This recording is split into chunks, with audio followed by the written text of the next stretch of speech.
Alright, let's try this again.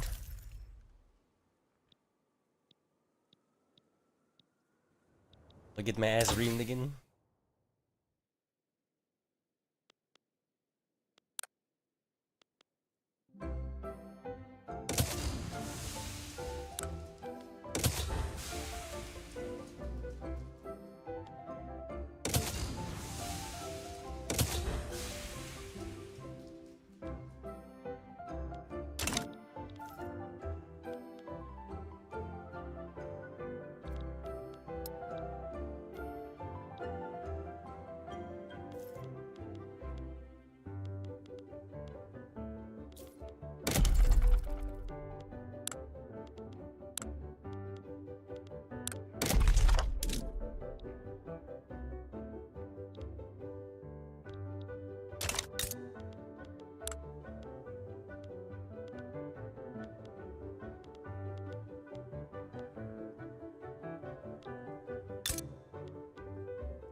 Buildings built in one state for now. That also means that getting textile mills, at least one textile mill in every state, is also going to be a requirement, so that it's cheaper for the population in those particular states to get clothes as well, instead of having to import them from one state. We still have quite a bit of authority, so what we're going to do next is we're going to spam the government administration buildings. Means that we get more bureaucrats and less clergymen, which is important because taxes on tobacco.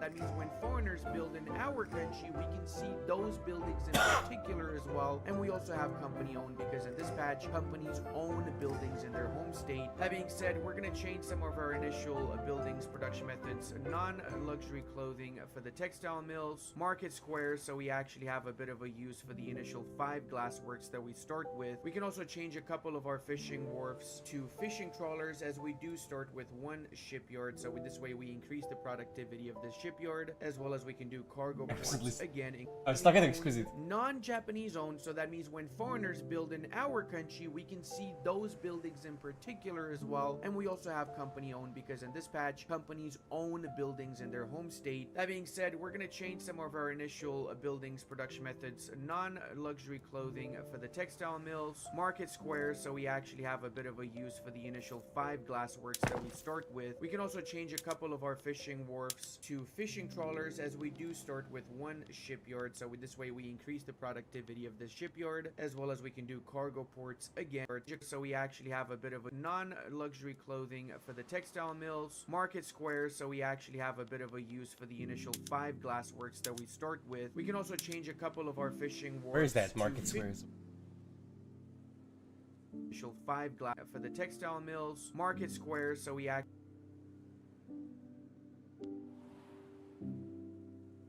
Urban Center. Oh. actually have a bit of a use for the initial 5 glass works that we start with. We can also change a couple of our fishing wharfs to fishing trawlers, as we do start with 1 shipyard, so this way we increase the productivity of the shipyard, as well as we can do cargo ports, again increasing the demand for clippers. One more thing is setting to secular administration. The government administration buildings means that we get more bureaucrats and less clergymen, which is important because we want to give less power to the clergy. Now the construction queue, we're going to start with 5 construction sectors in Kanto, follow that up with 1 cotton plantation and 5 logging camps. Having fiber and wood.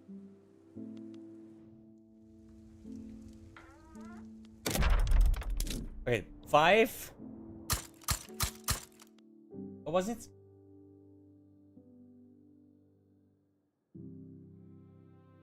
To the clergy. Now the construction queue, we're going to start with 5 construction sectors in Kanto, follow that up with 1 cotton plantation and 5 logging camps. Having fiber and wood in the same state as the construction sector means we bypass the market access, which we have a massive issue right now, as our market access price impact is 60%. So essentially, unless you have that particular good in the province where you need it, importing it from adjacent provinces is 40% more expensive. That's insane. 40% more expensive. Keep that in mind. So we essentially bypass all of that by having all the required buildings built in 1 state for now. That also means that getting textile mills, at least 1 textile mill in every state, is also going to be a requirement, so that it's cheaper for the population in those particular states to get clothes as well, instead of having to import them from 1 state. We still have quite a bit of authority, so what we're going to do next is we're going to spam the promote social mobility edict. This will continue to increase our literacy, as such increasing the maximum innovation cap. That being said, remember that the higher your literacy, the more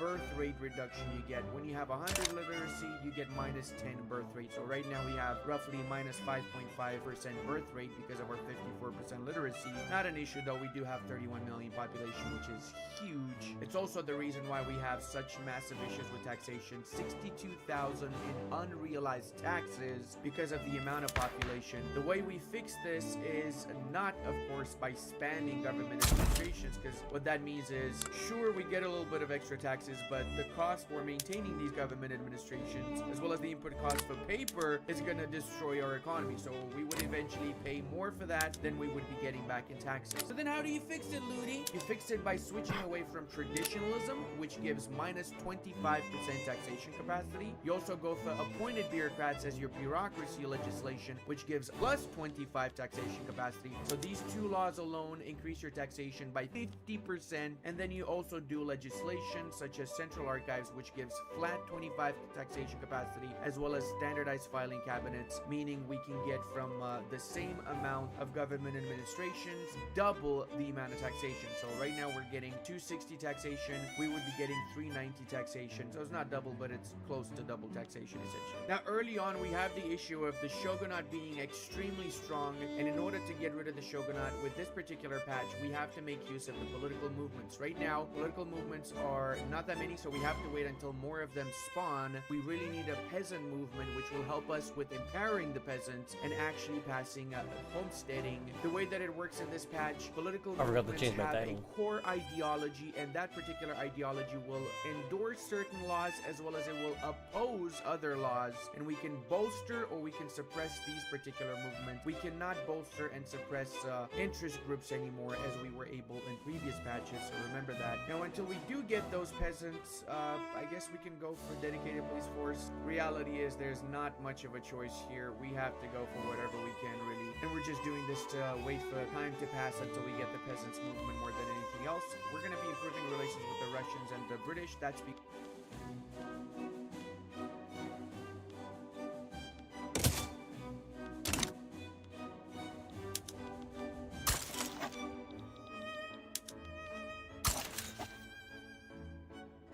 if they have cordial relations or above, they cannot attack us anymore. That's no longer pretty true. much the main point. We don't want to get attacked by Russia or the British because they have become a lot more aggressive in this particular patch than they've ever been before. Also, we're going to switch around the road maintenance decree wherever we're building things. That's because having road maintenance makes construction efficiency better, so we essentially build things a little bit faster than we would otherwise. We just got the peasants movement. Now, I want to bolster them, but I don't have enough authority, so I'm going to do is I'm going to go over to my government wages, increase the wages to very high, and then that means I can actually bolster the peasants movement.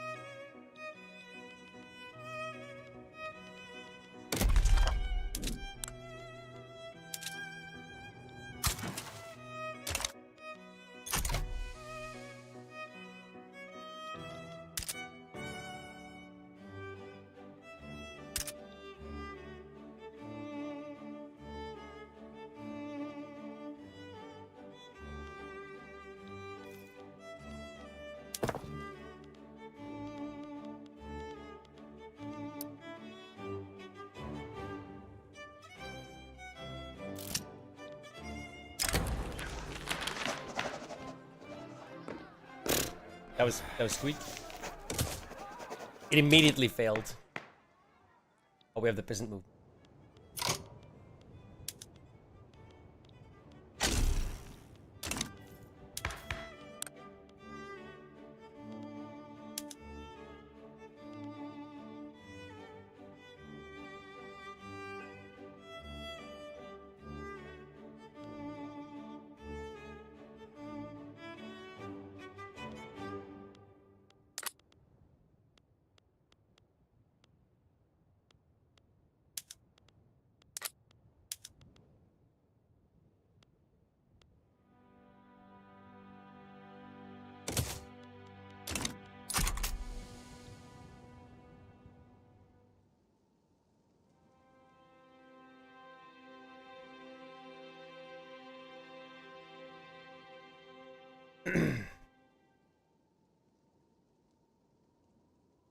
That's a lot of stuff.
Where's all the money going, bro? What the fuck?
With some luck, the business have grown enough that we can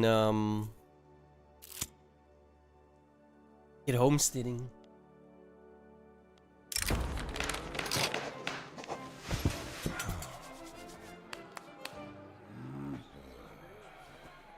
Shit.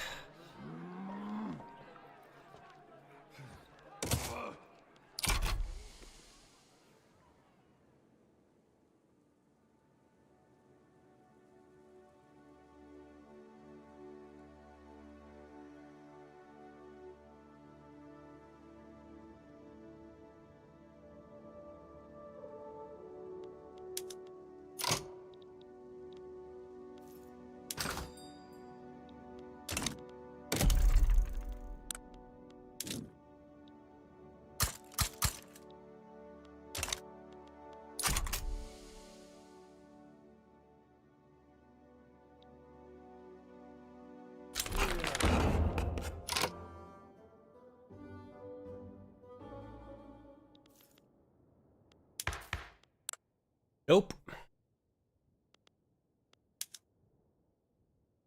god.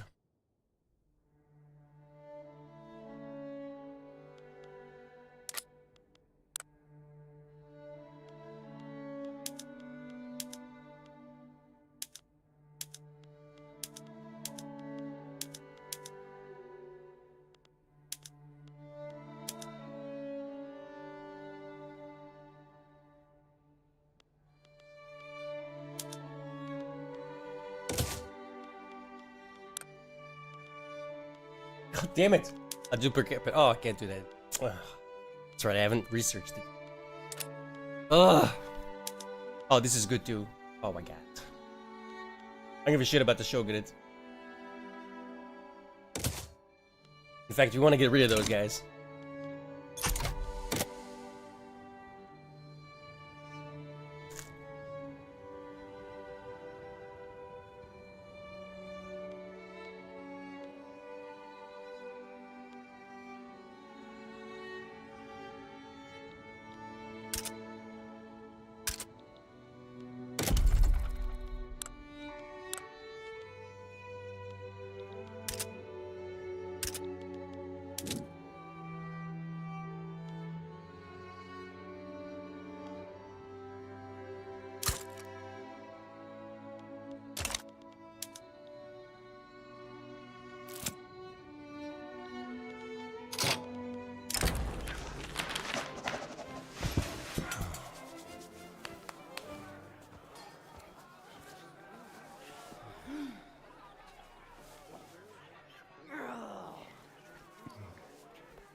Really?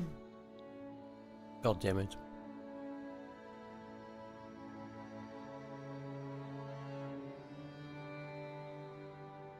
This is not starting out well.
Tools.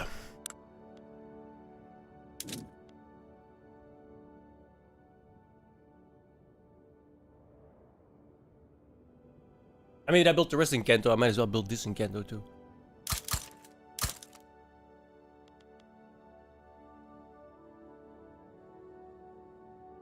I get 20 per level. And I need... Oh, I don't even need iron yet.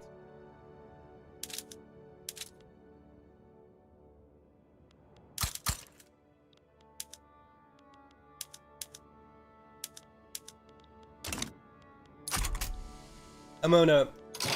Every time I've played this, I try to rush the best building thing, because I can move on to a better building, but... Like, however,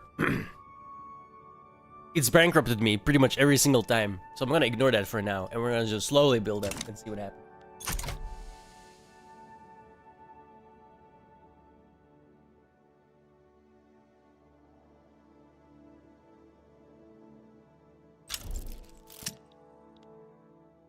Motherfucker, it went to 0, bro. Fuck.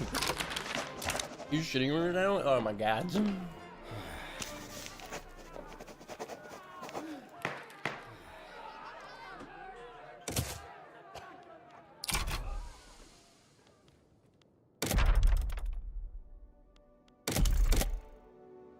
Complete failure.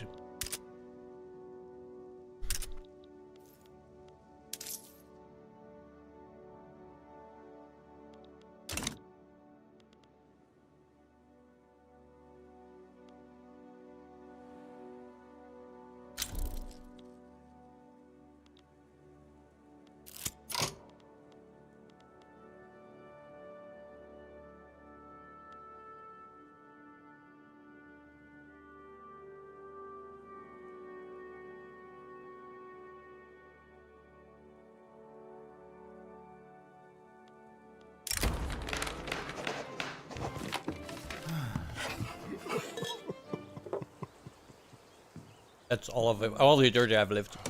Yep.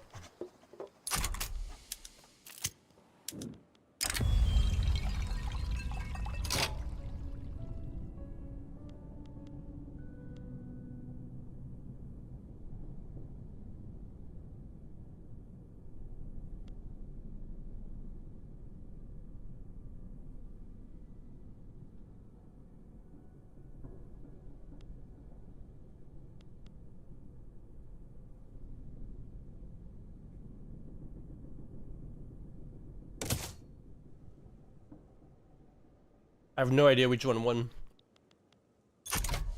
Not the activism. One of the others do.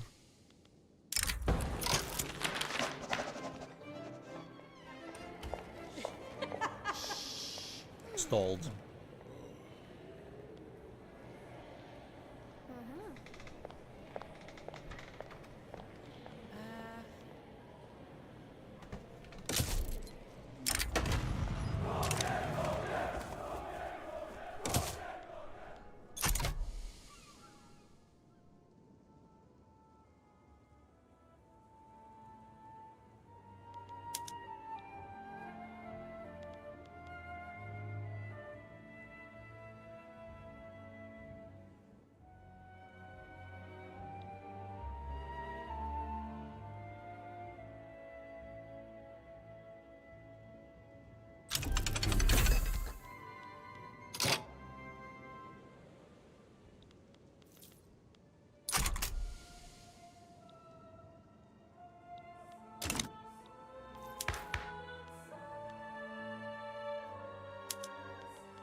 The minus 10% is good, and then we just gotta hope we roll 6. We didn't.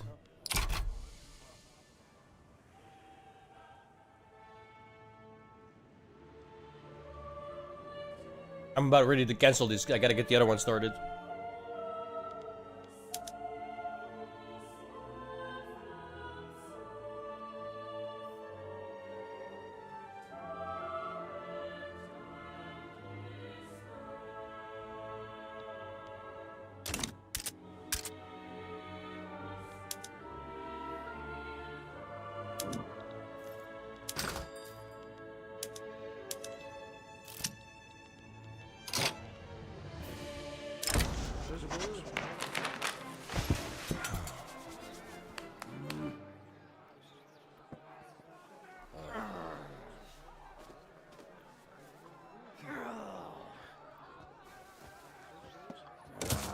Take wounded.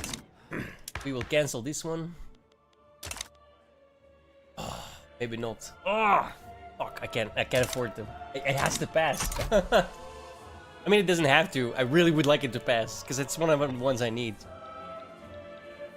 But I need that cat taxation too, man. It would help a lot.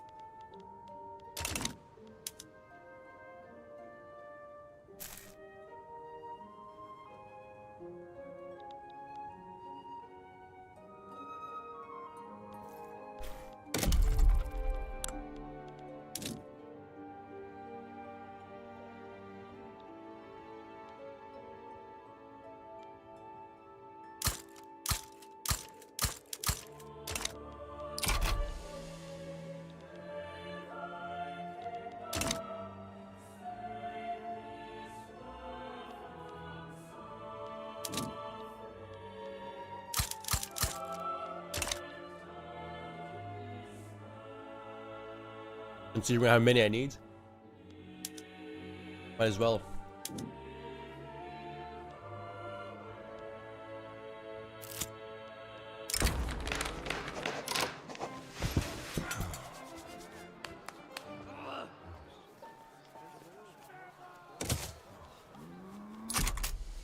I mean, on the bright side, it's giving me good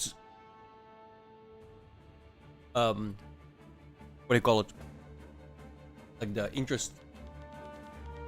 Give me good events, but the law is not doing well.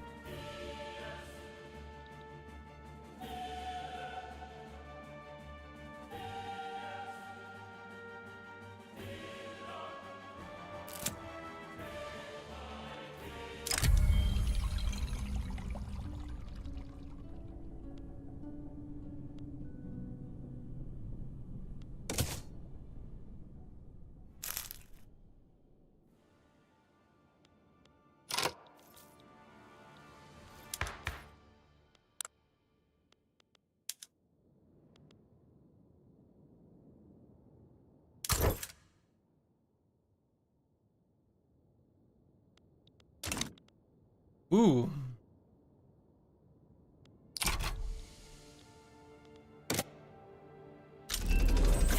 Nice timing.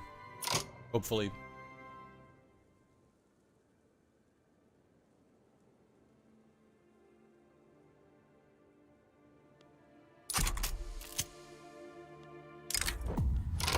Mind.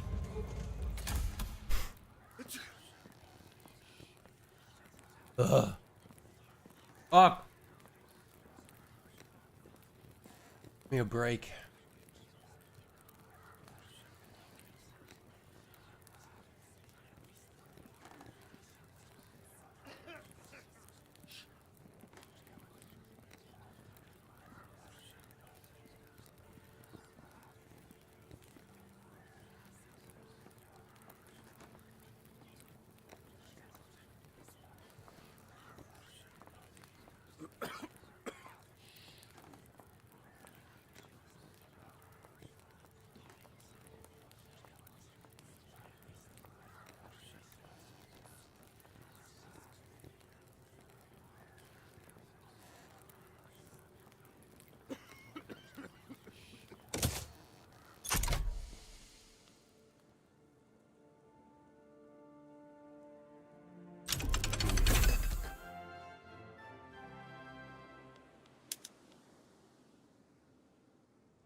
E. We need to win 2 more times. Gonna be rough.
Stop stalling.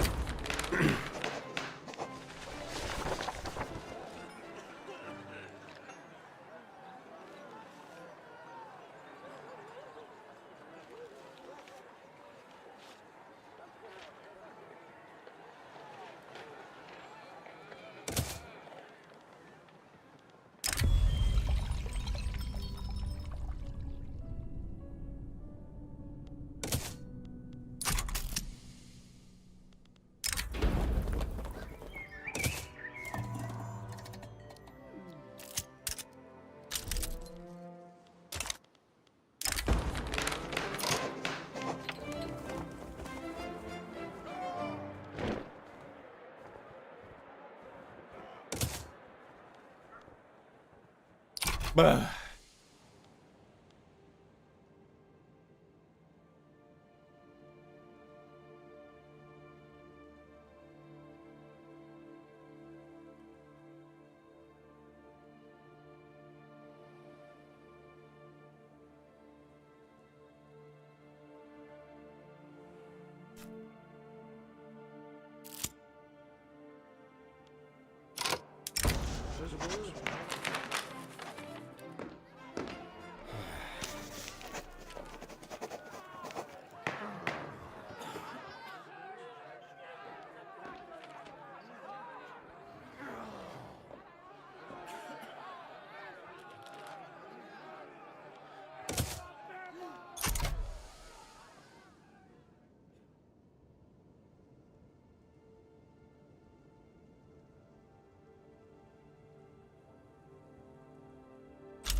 There is no actual input shortage of tools, I just have to hire people first.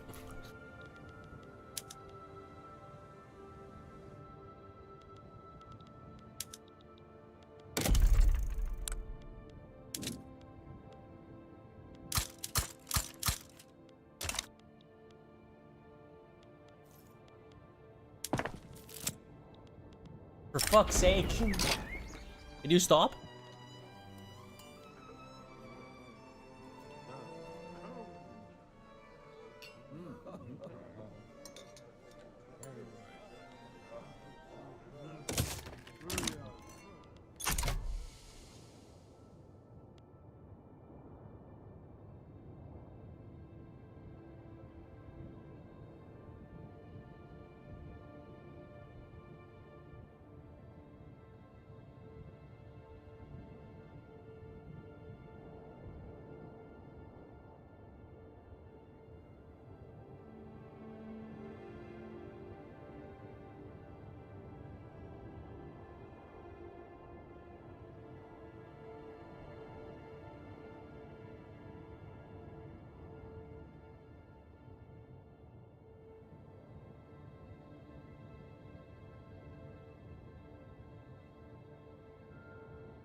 Thank you.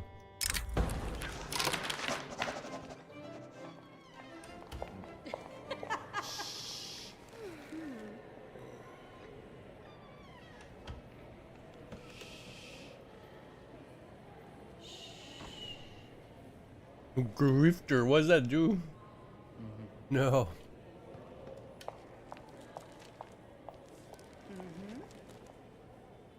Bro, it's 20% though. YOLO, fuck it. Grifter we be.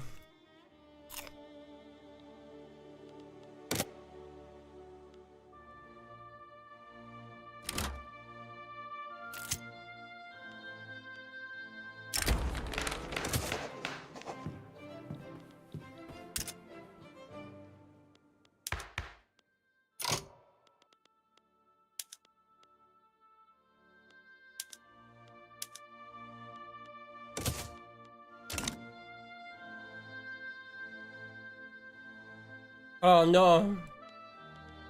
Oh wow. No, I'm playing Iron Man. Almost.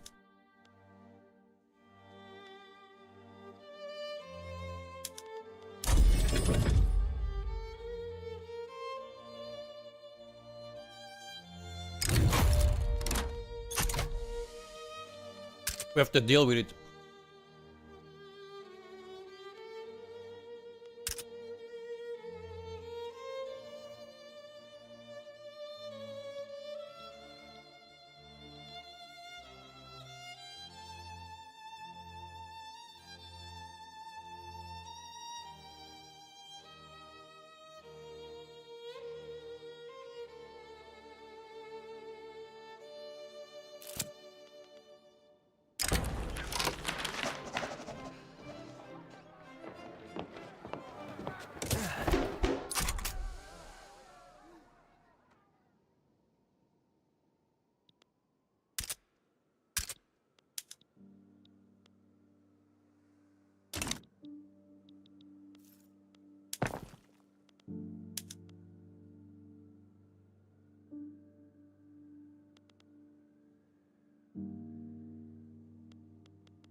My god, one more time. Come on. You can do it.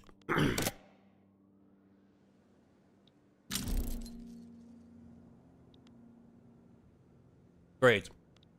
They're gonna want to go to war soon. Fuckers.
Let's do is a lot.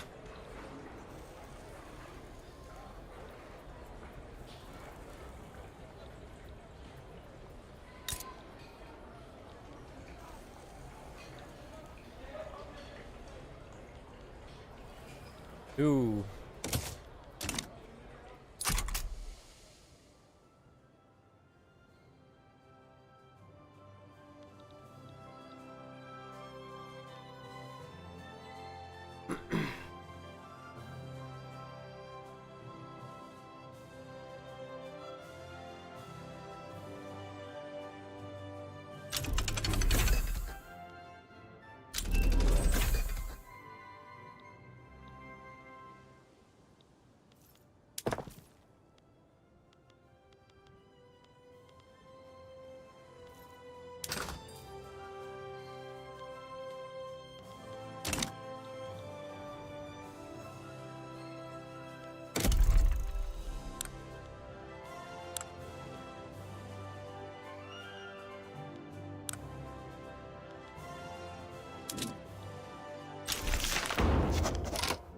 Let's go! Oh my god!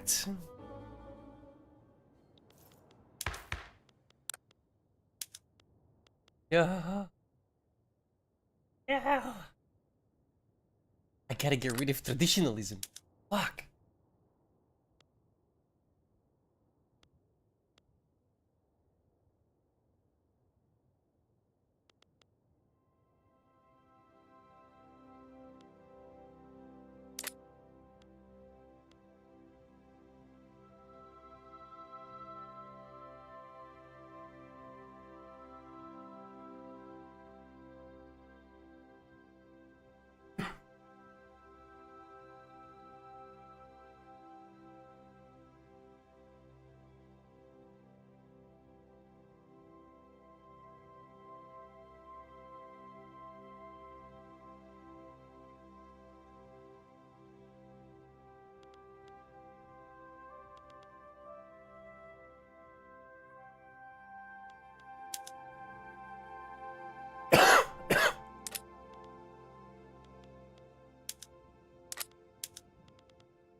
I'm not sure if I want to get off of that.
Fuck.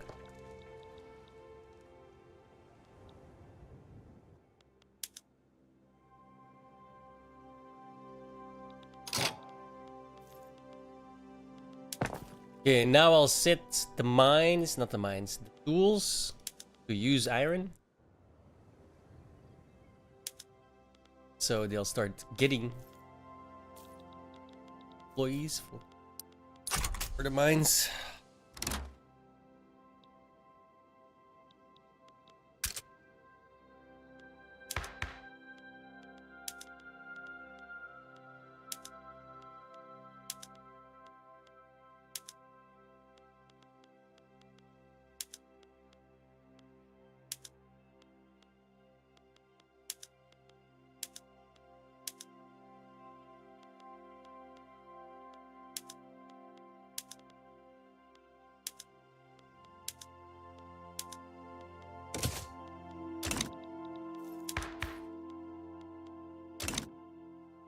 Need them for the laws.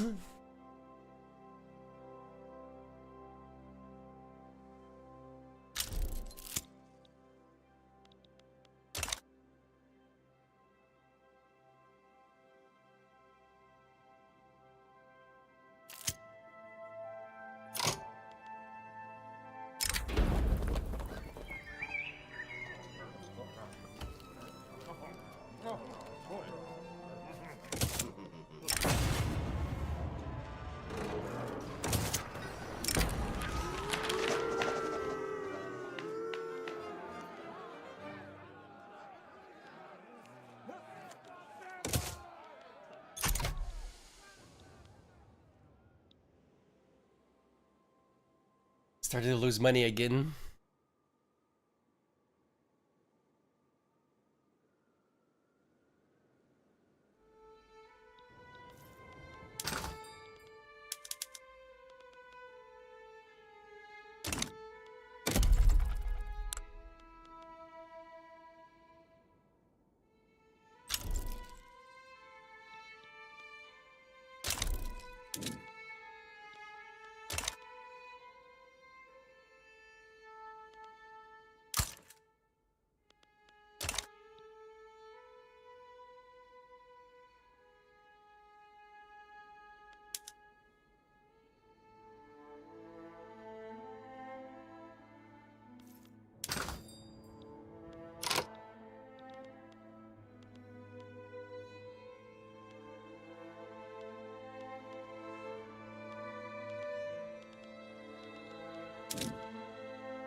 Doing fantastic on the education.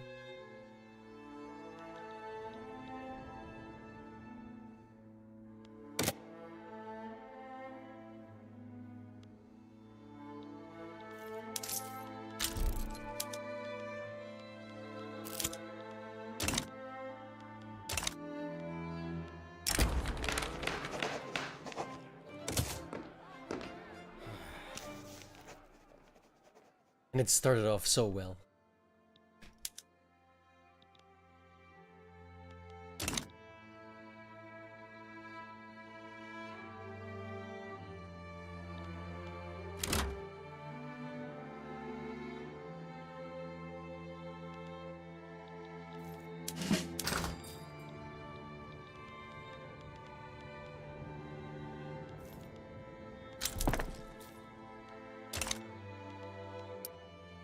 The hell?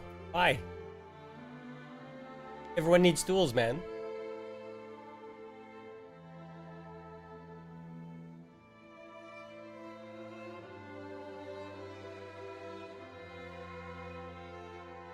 That's weird.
Fuckers.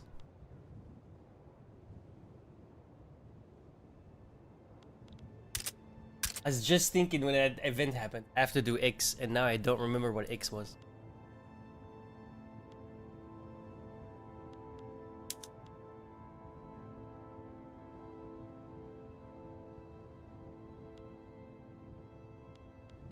Oh. Duels and goal. Pretty sure we ain't got no goal. Nope.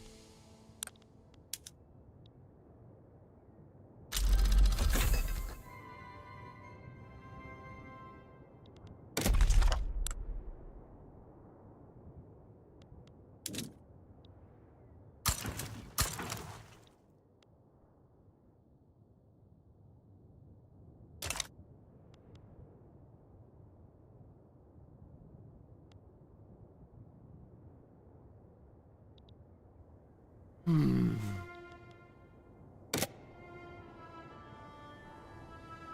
on, just pass. Nice. One more.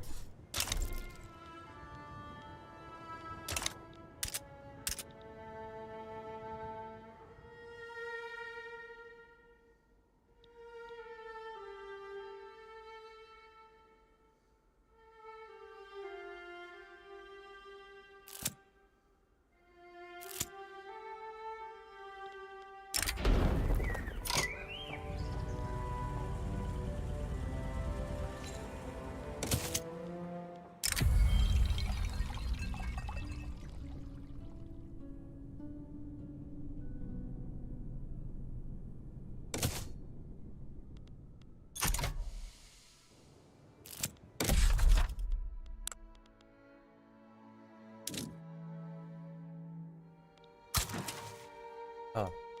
Oh, fuck. Oh, yeah, that's because of the fucking event. Shit!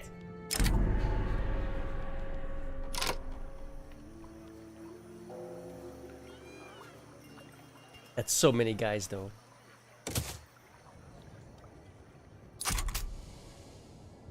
Wasn't too bad, actually. 60k. Thought it'd be more. Oh, nice.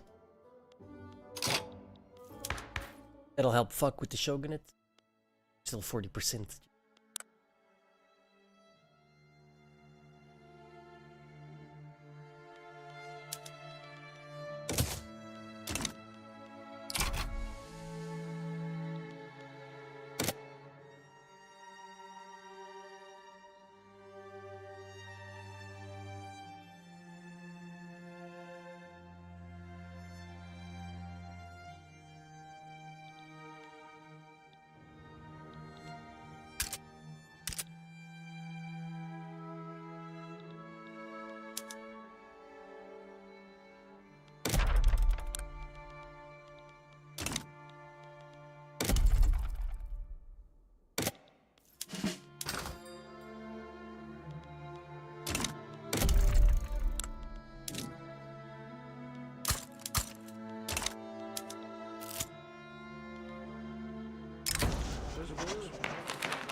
How many Han could there be? Yeah, not that much.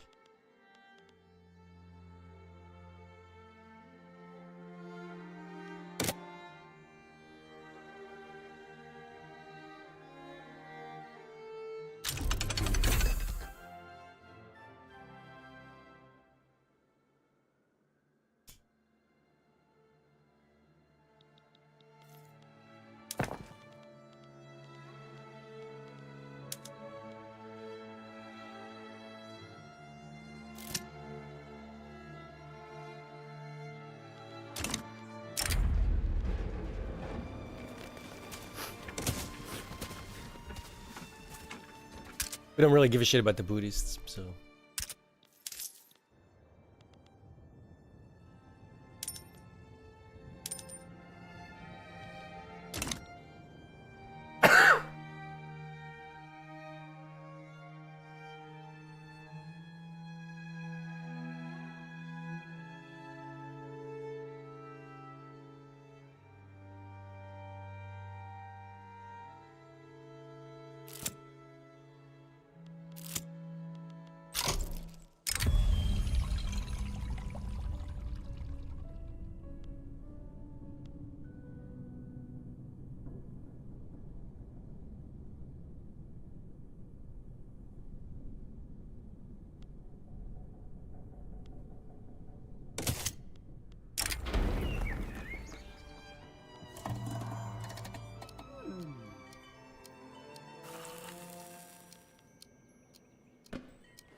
Ugh.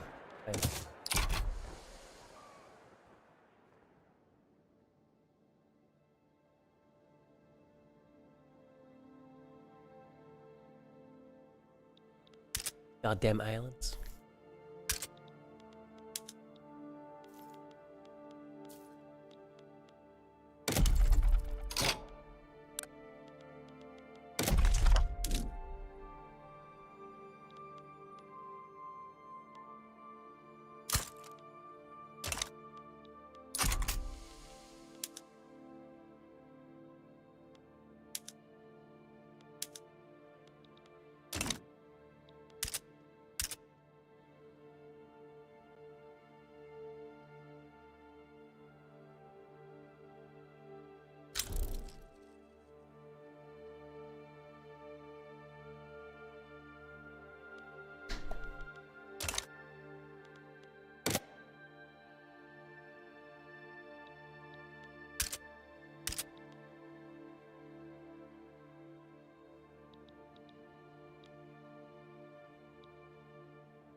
Gotta start working on the damn bureaucracy.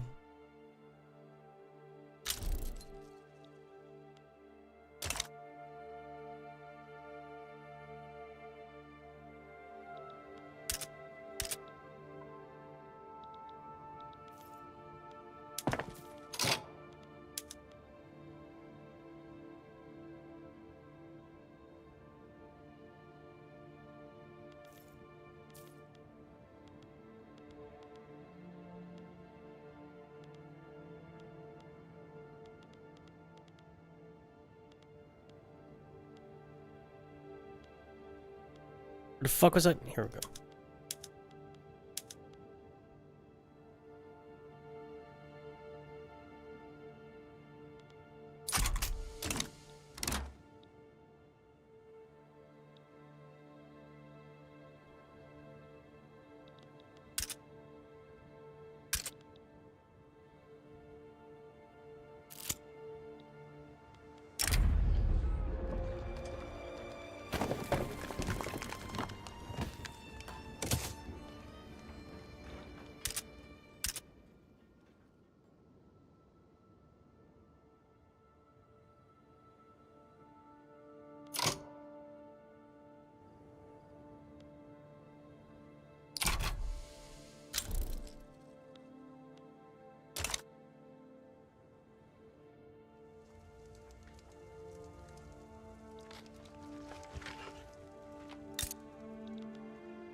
Wonderful.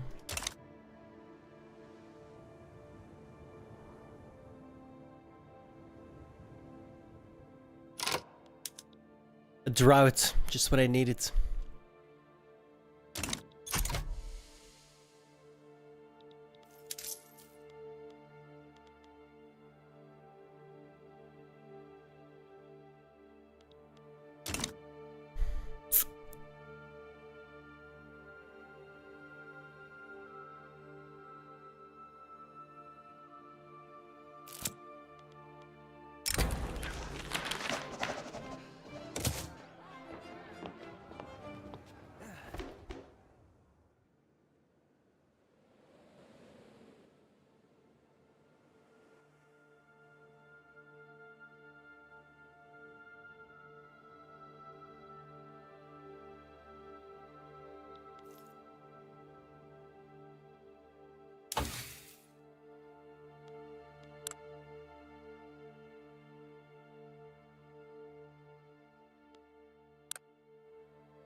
This needs to pass on the next one because I'm running out of time.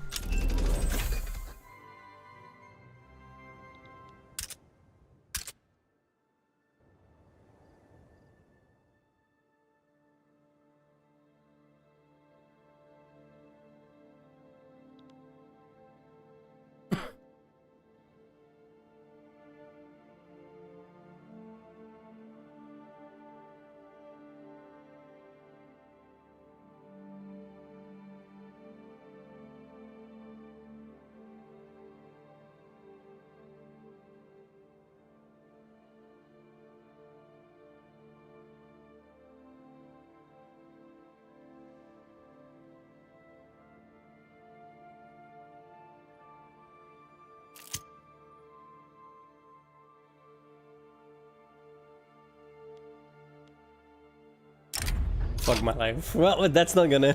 Son of a cunt. Oh. God, I had a 60% chance. A 6% chance to stall, it still stalled.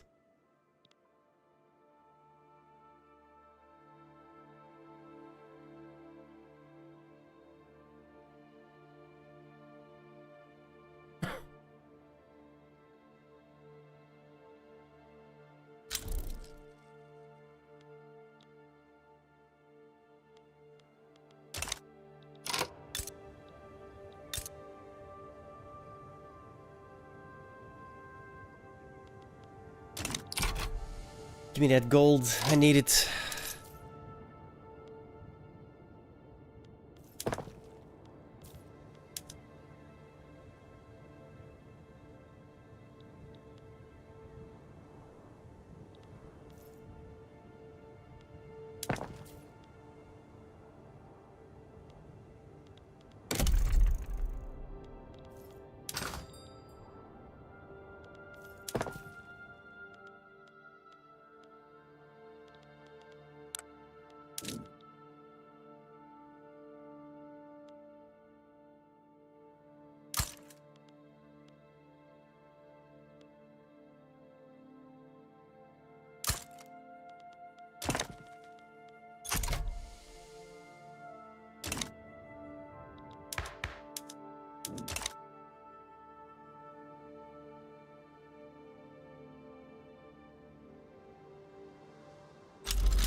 Hmm.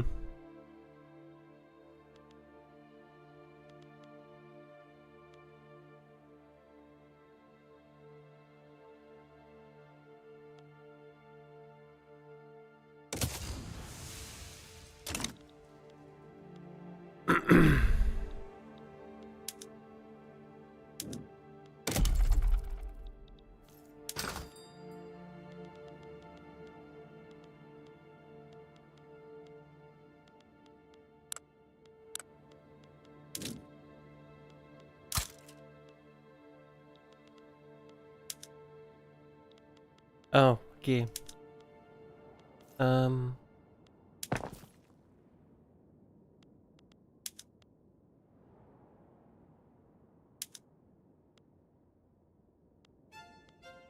Why'd I need the coal again?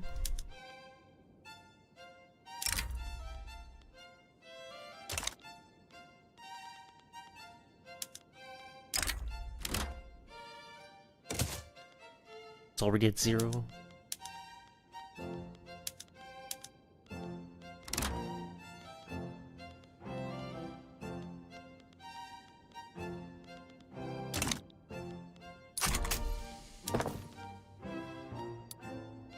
Start the hiring process.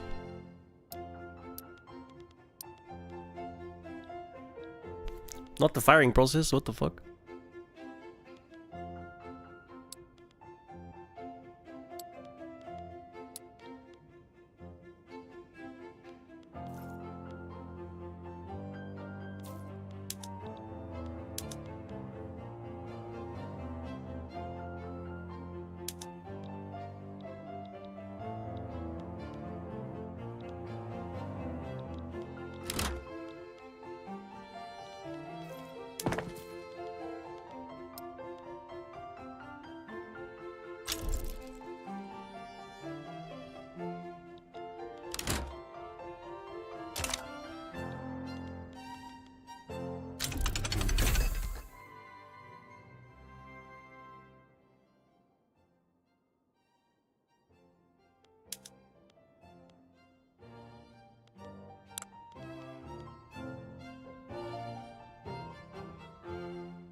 Win!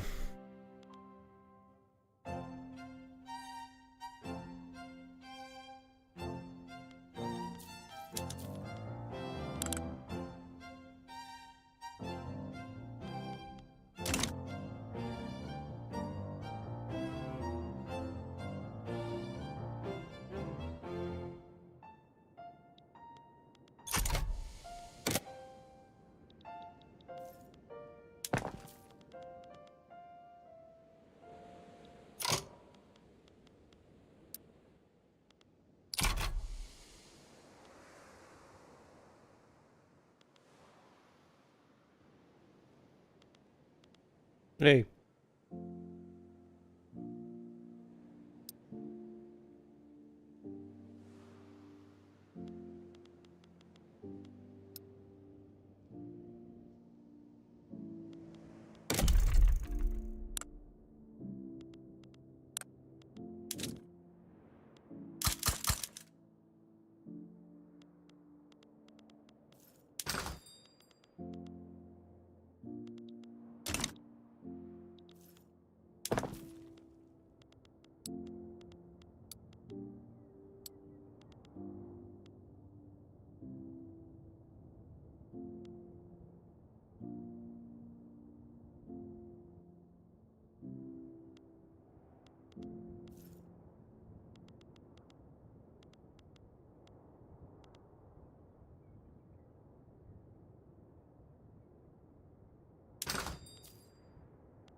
Holy shit, dude.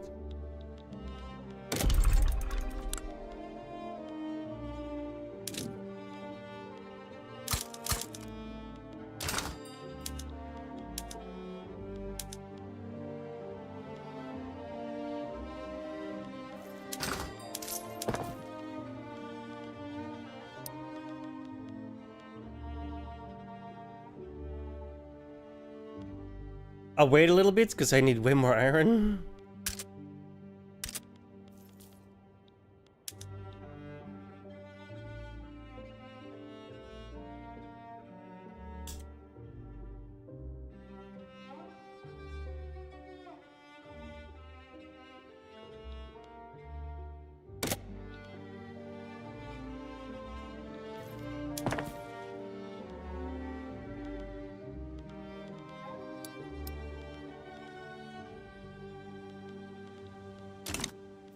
This is gonna take a while.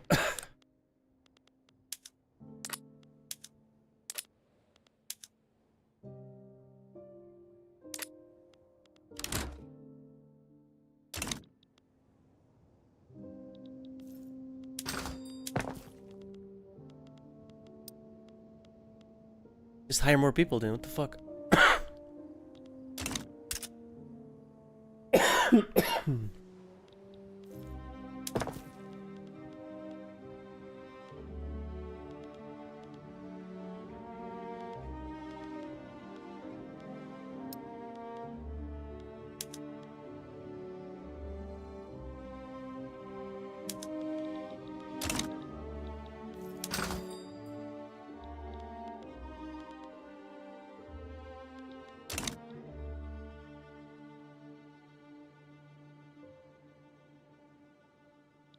What's going on here? Oh, it's raining, that's why. I was like, what the fuck? It looked like a visual bug. But it's raining.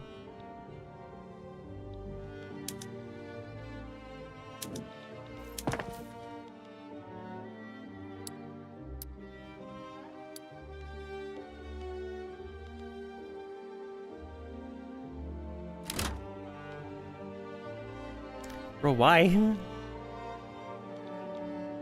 I guess they're hiring. They're going here because it's more. It's bright. Yeah, they're probably paying more.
Oh, he's a reformer though. I don't want him to die.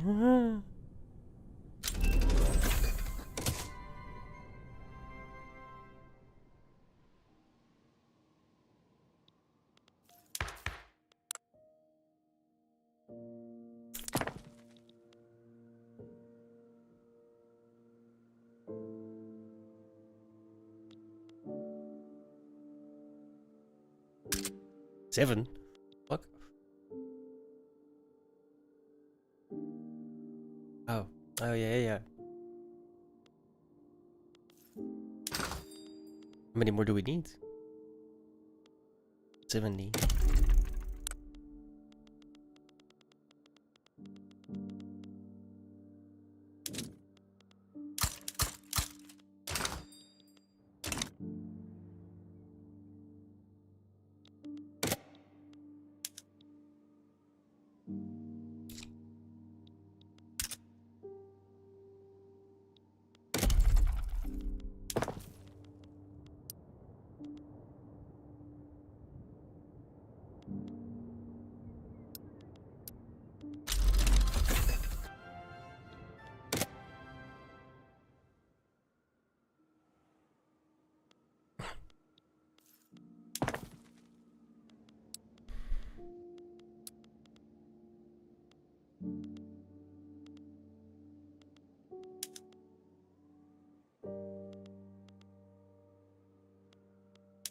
What's this? Central Archives.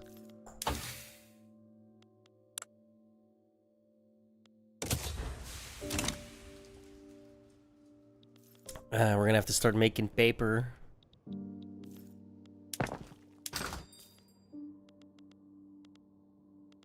Which is no problem.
Bulks.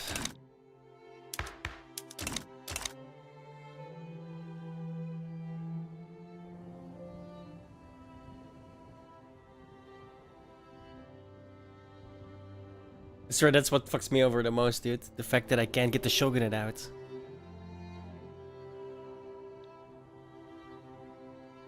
Just doesn't want to let me do it.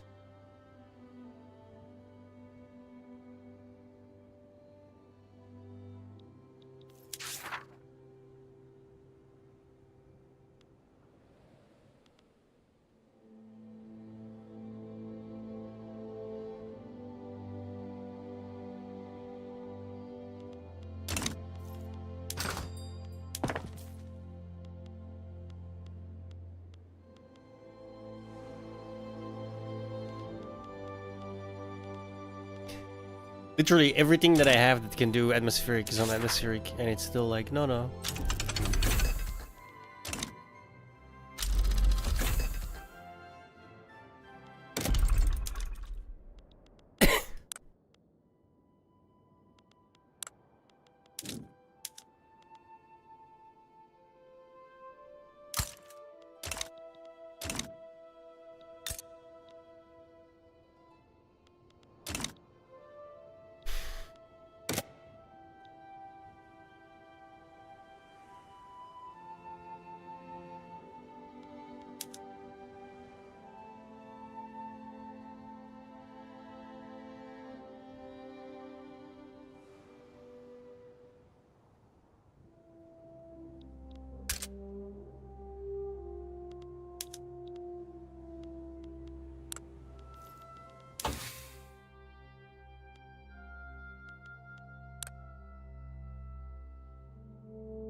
That's weird, man. This one should be done.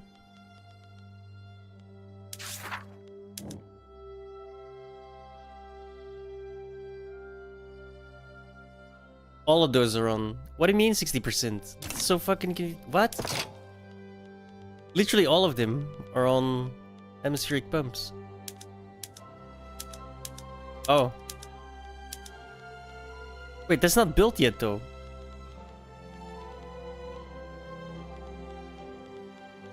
That's so confusing.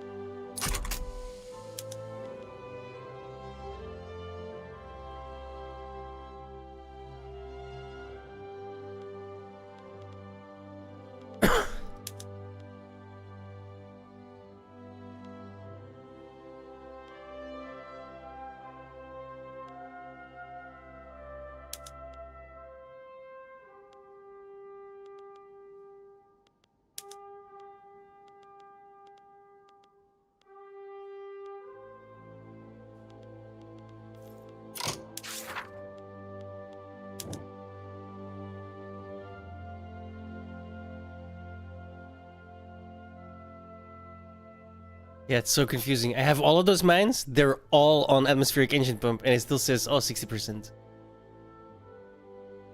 How's that work?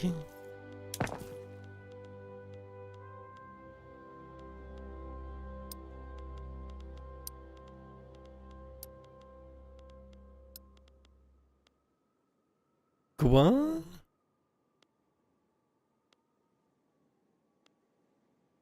Googly.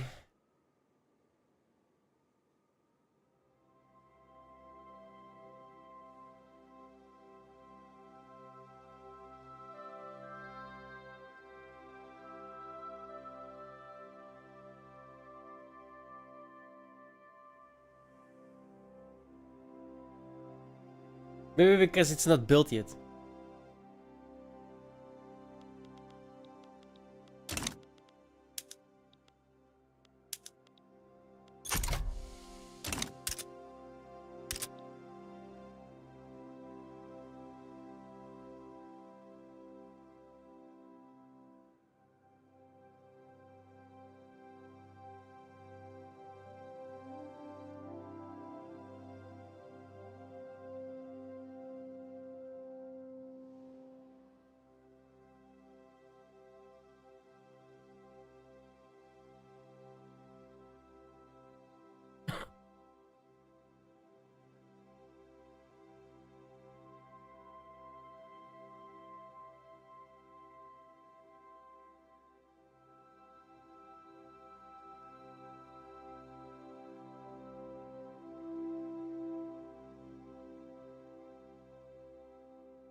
Well, I have it now.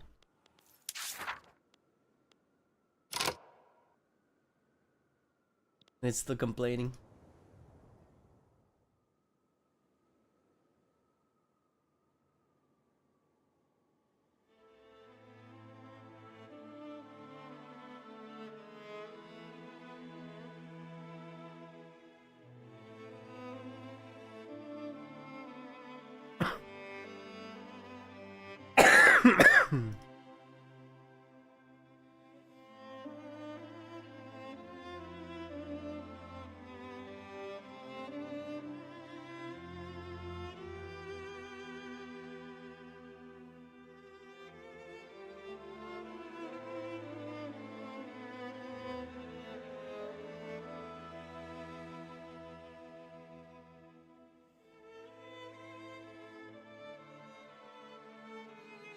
Well, that don't make no sense to me.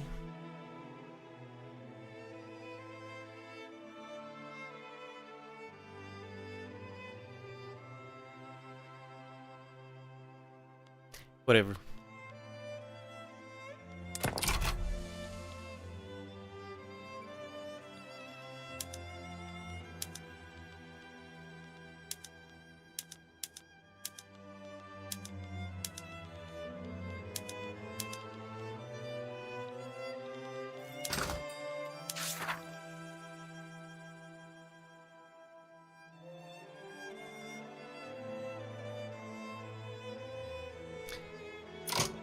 It's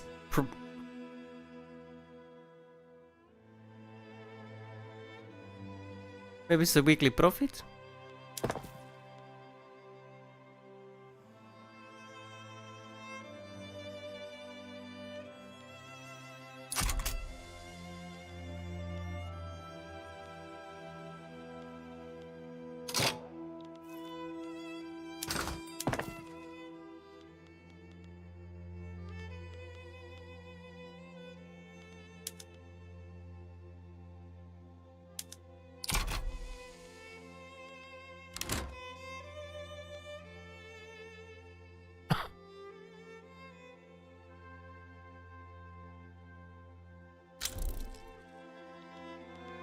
Great.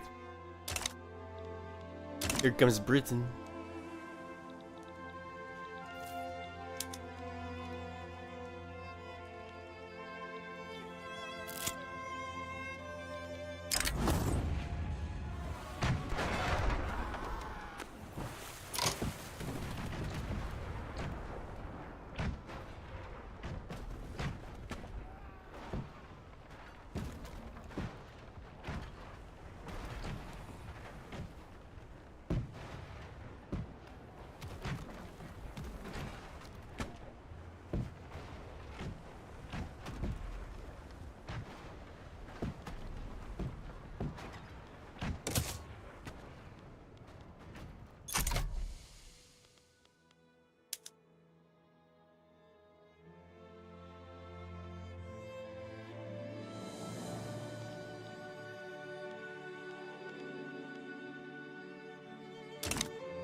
This is at least one of these. It went down, bro. Yo, this is buggy as fuck.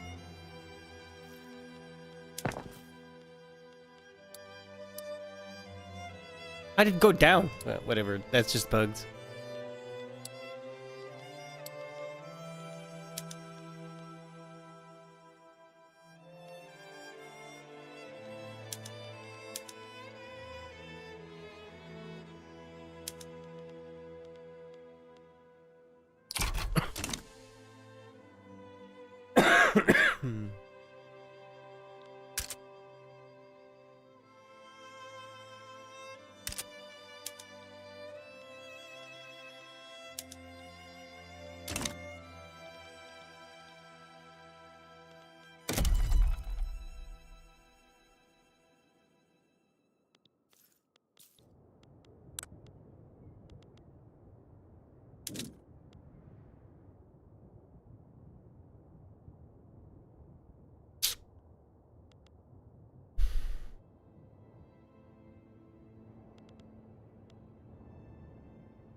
Where's my gun thingy? Is that also in Gento? Oh wait, fertilizer. What do I need? Iron and sulfur. Well, the iron in Gento. Where's the sulfur?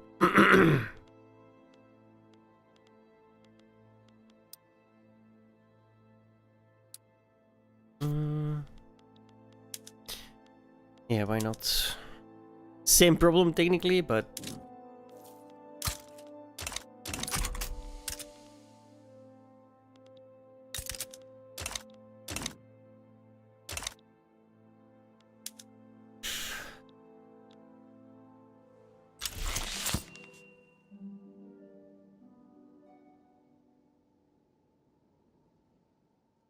fucking random.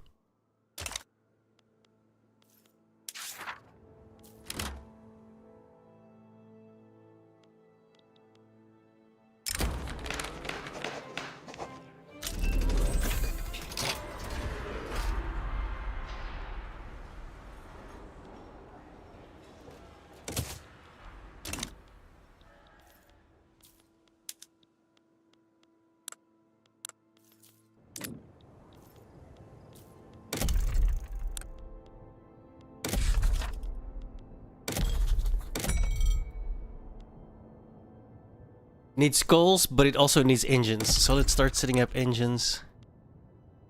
Steel. Oh, fuck. Okay, coal and iron.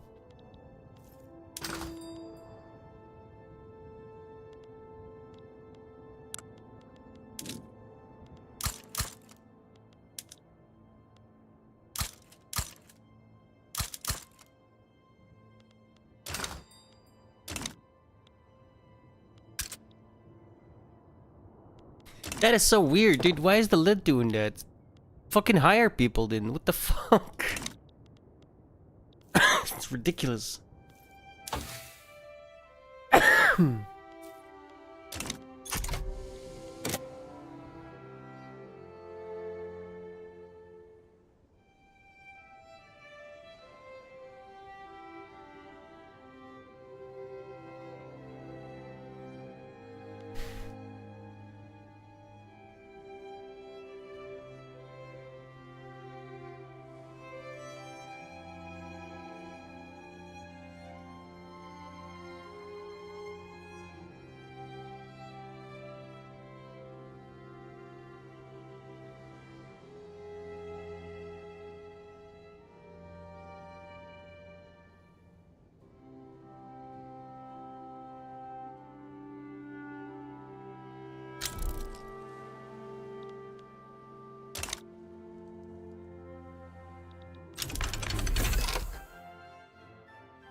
These fucking shogunates, bro. Oh my god.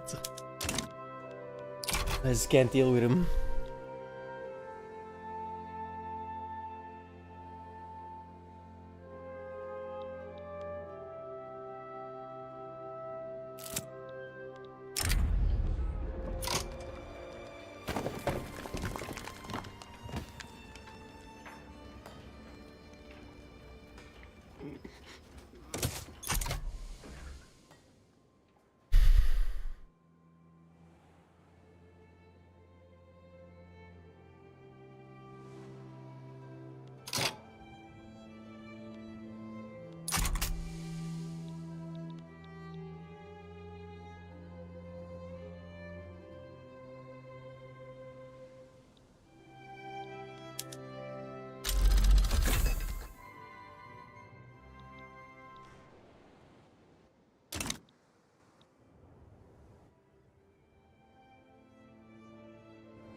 I'm gonna have to deal with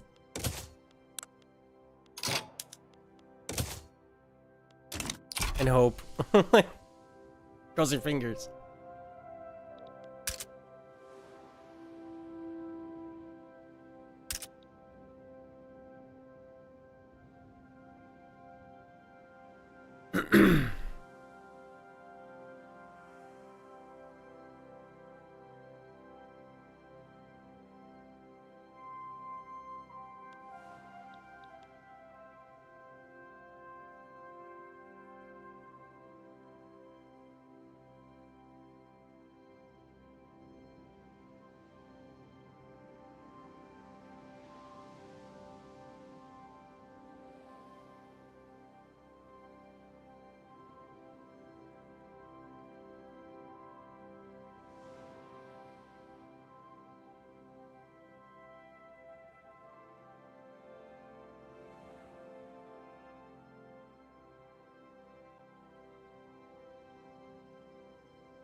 Okay, wait.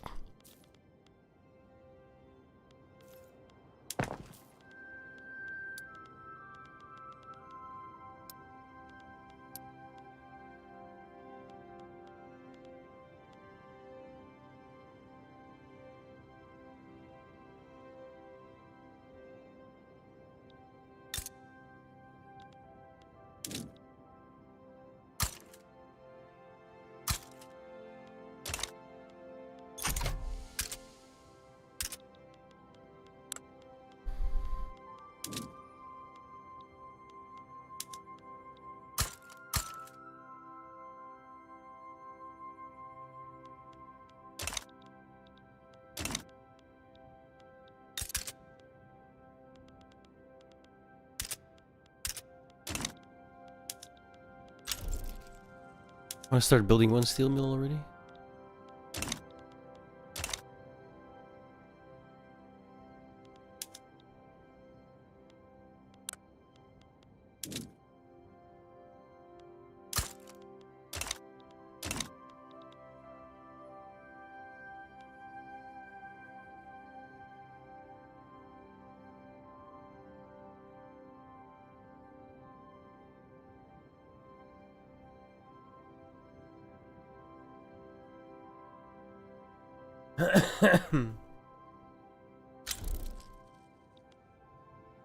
Wonderful. Not a good start. Oh, terrible fucking start.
You gotta be shitting me, dude.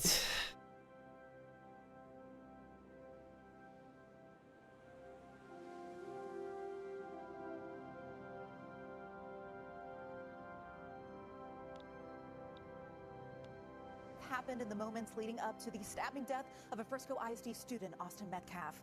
It comes as the community continues to really process what all happened. You know, there's certain stories that just shake your faith in humanity, and this Carmelo Anthony killing of Austin Metcalf story is exactly one of those cases. As more and more evidence ends up coming out, we get a clearer and clearer picture of this obvious homicide, this obvious murder, this obvious not self-defense case, and yet what we see time and time again on social media is a bunch of deliberately crafted fake social media posts in order to get engagement and reel people into the idea that Carmelo Anthony is actually the real victim, that Texas law somehow protects this 17-year-old kid from bringing a knife into a school area, picking a fight with a white kid, and stabbing him in the heart. And everybody who disagrees is just an evil white racist. In fact, this campaign is so successful that Carmelo Anthony has raised on GiveSendGo at the time of me recording this video nearly $250,000 in funds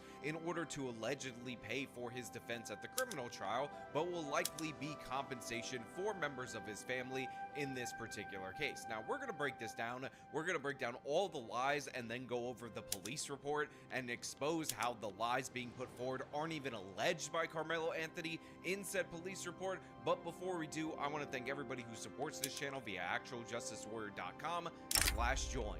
Give me the money. Give me the money, okay? I've already done a couple of videos on this particular story. My previous video focused on a viral, horribly written, defamatory, and fake Facebook post that, of course, was purported to be from the Frisco PD police chief. However, the defamation has continued. It's gotten significantly worse, and me saying that Austin Metcalf's killer was able to raise nearly $250,000 for his defense fund on GiveSendGo does not speak to the truth of the matter. The fact is, this guy, Carmelo Anthony, had multiple different fundraisers via GoFundMe prior to the GiveSendGo fundraiser, and a bunch of them reached into the tens of thousands of dollars before GoFundMe actually enforced the same terms of service violation that they enforced against Kyle Rittenhouse against Carmelo Anthony. And the crazy thing about this is that the original fundraiser, I believe, was started by a parody account on Twitter, Reverend Ray Cis Man, racist man, you guys get where I'm going with this.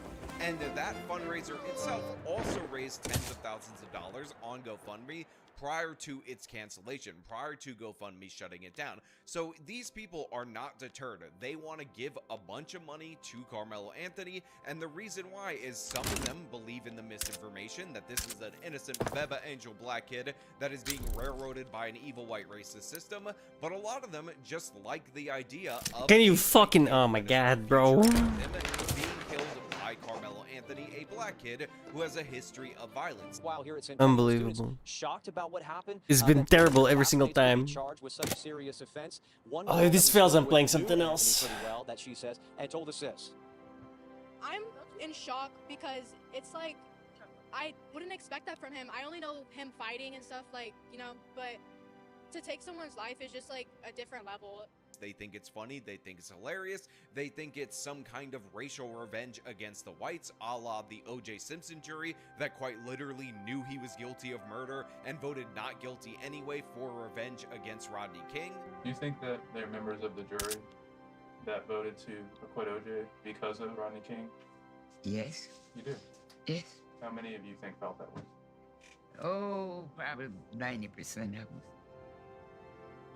90%? Did you feel that way? Yes. That was payback.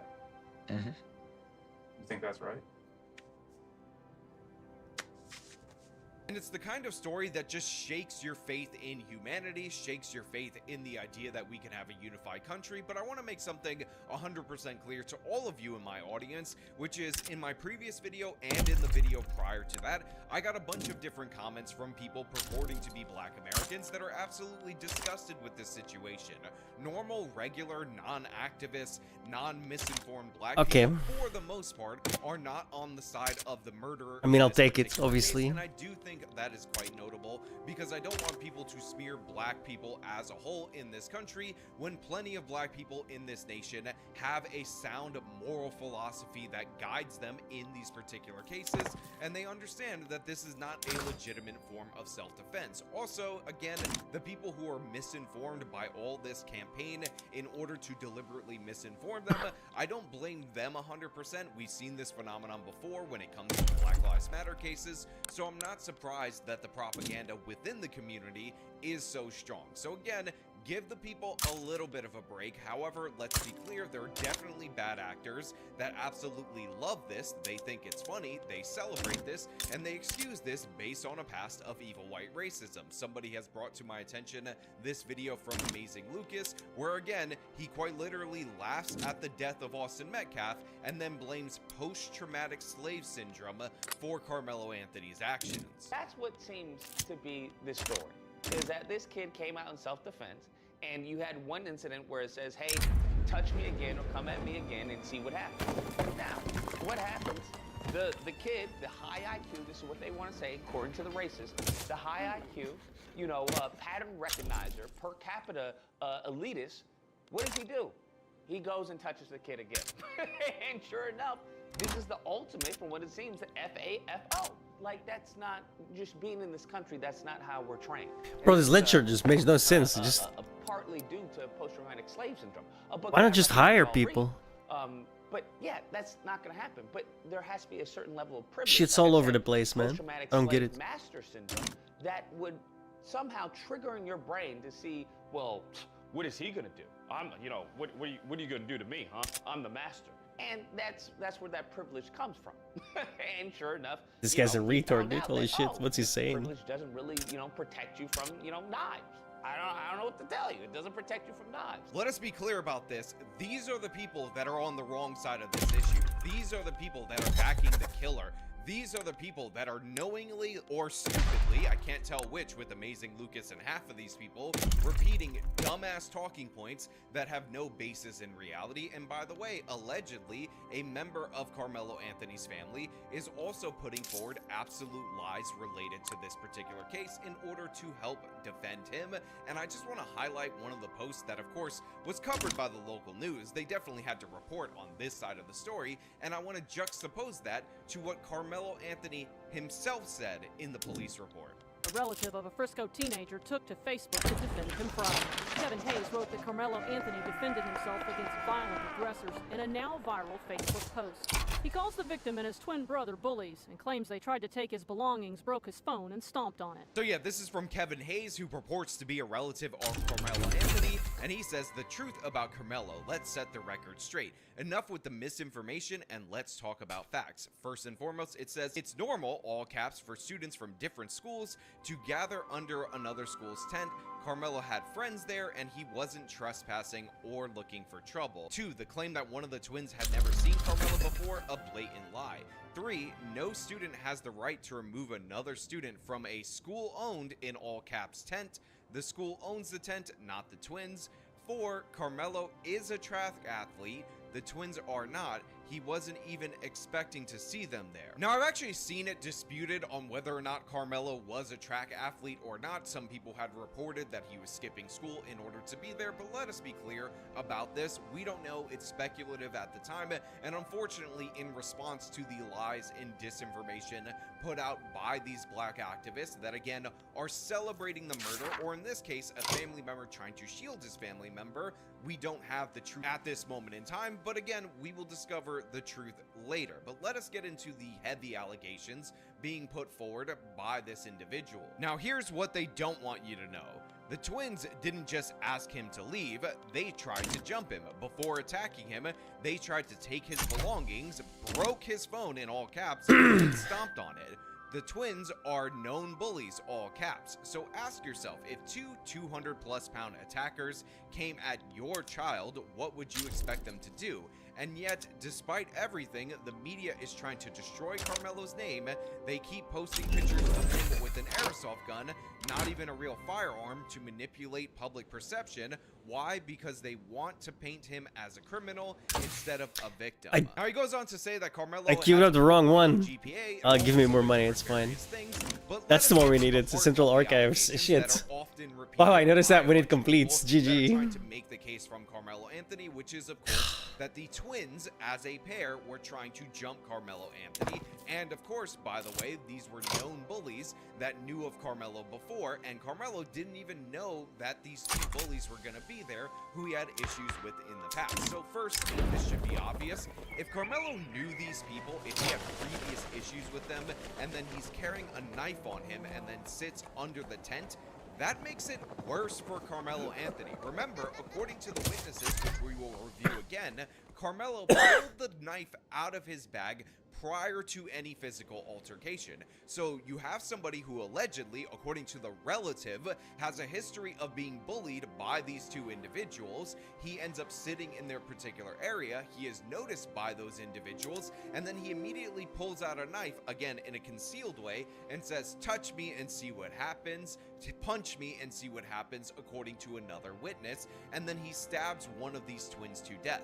That is premeditated murder. This absolute idiotic relative right here is just provided the motivation, if true, for Carmelo Anthony to be convicted of an unambiguous first-degree murder charge. Let's be clear about that. But the thing is, this all appears to be false. An argument over where Anthony was sitting while the meet experienced a rain delay sparked a confrontation between the teen and Metcalf. According to arrest paperwork, Anthony sitting underneath Metcalf's team tent. You could see it from the air when we flew over the crime scene. Metcalf from Memorial High, Anthony from Centennial. A witness telling police Metcalf told Anthony to move from under the team's tent because he didn't go to their school. The witness telling police Anthony grabbed Alright, his still bag, doesn't opened fuck it, me and over, reached dude. inside and It might proceeded actually to tell pass. Austin, "Touch me and see what happens." Investigators writing that Metcalf grabbed Anthony to tell him to move, and that Anthony pulled out a black knife and stabbed Austin once in the chest and then ran away. I have yet to find a single source outside of this relative right here that establishes a pre-existing relationship between the Metcalfs and between Carmelo Anthony. In addition to that, no witness, zero witness in the police report establishes that the second brother was involved or that the phone was broken. And by the way, when I'm saying no witness establishes that, I'm including Carmelo Anthony. Again, his statements in the police report talk about him engaging with one individual, who, by the way, he does not name because he likely does not know him, and he talks about one person touching him, and even with his claims of self-defense, in nowhere in there do we hear about anything related to they broke my phone, they broke my stuff, or anything of the sort. Again, go to the police report. It's only 7 pages. There was a chain link fence that separated me from the suspect.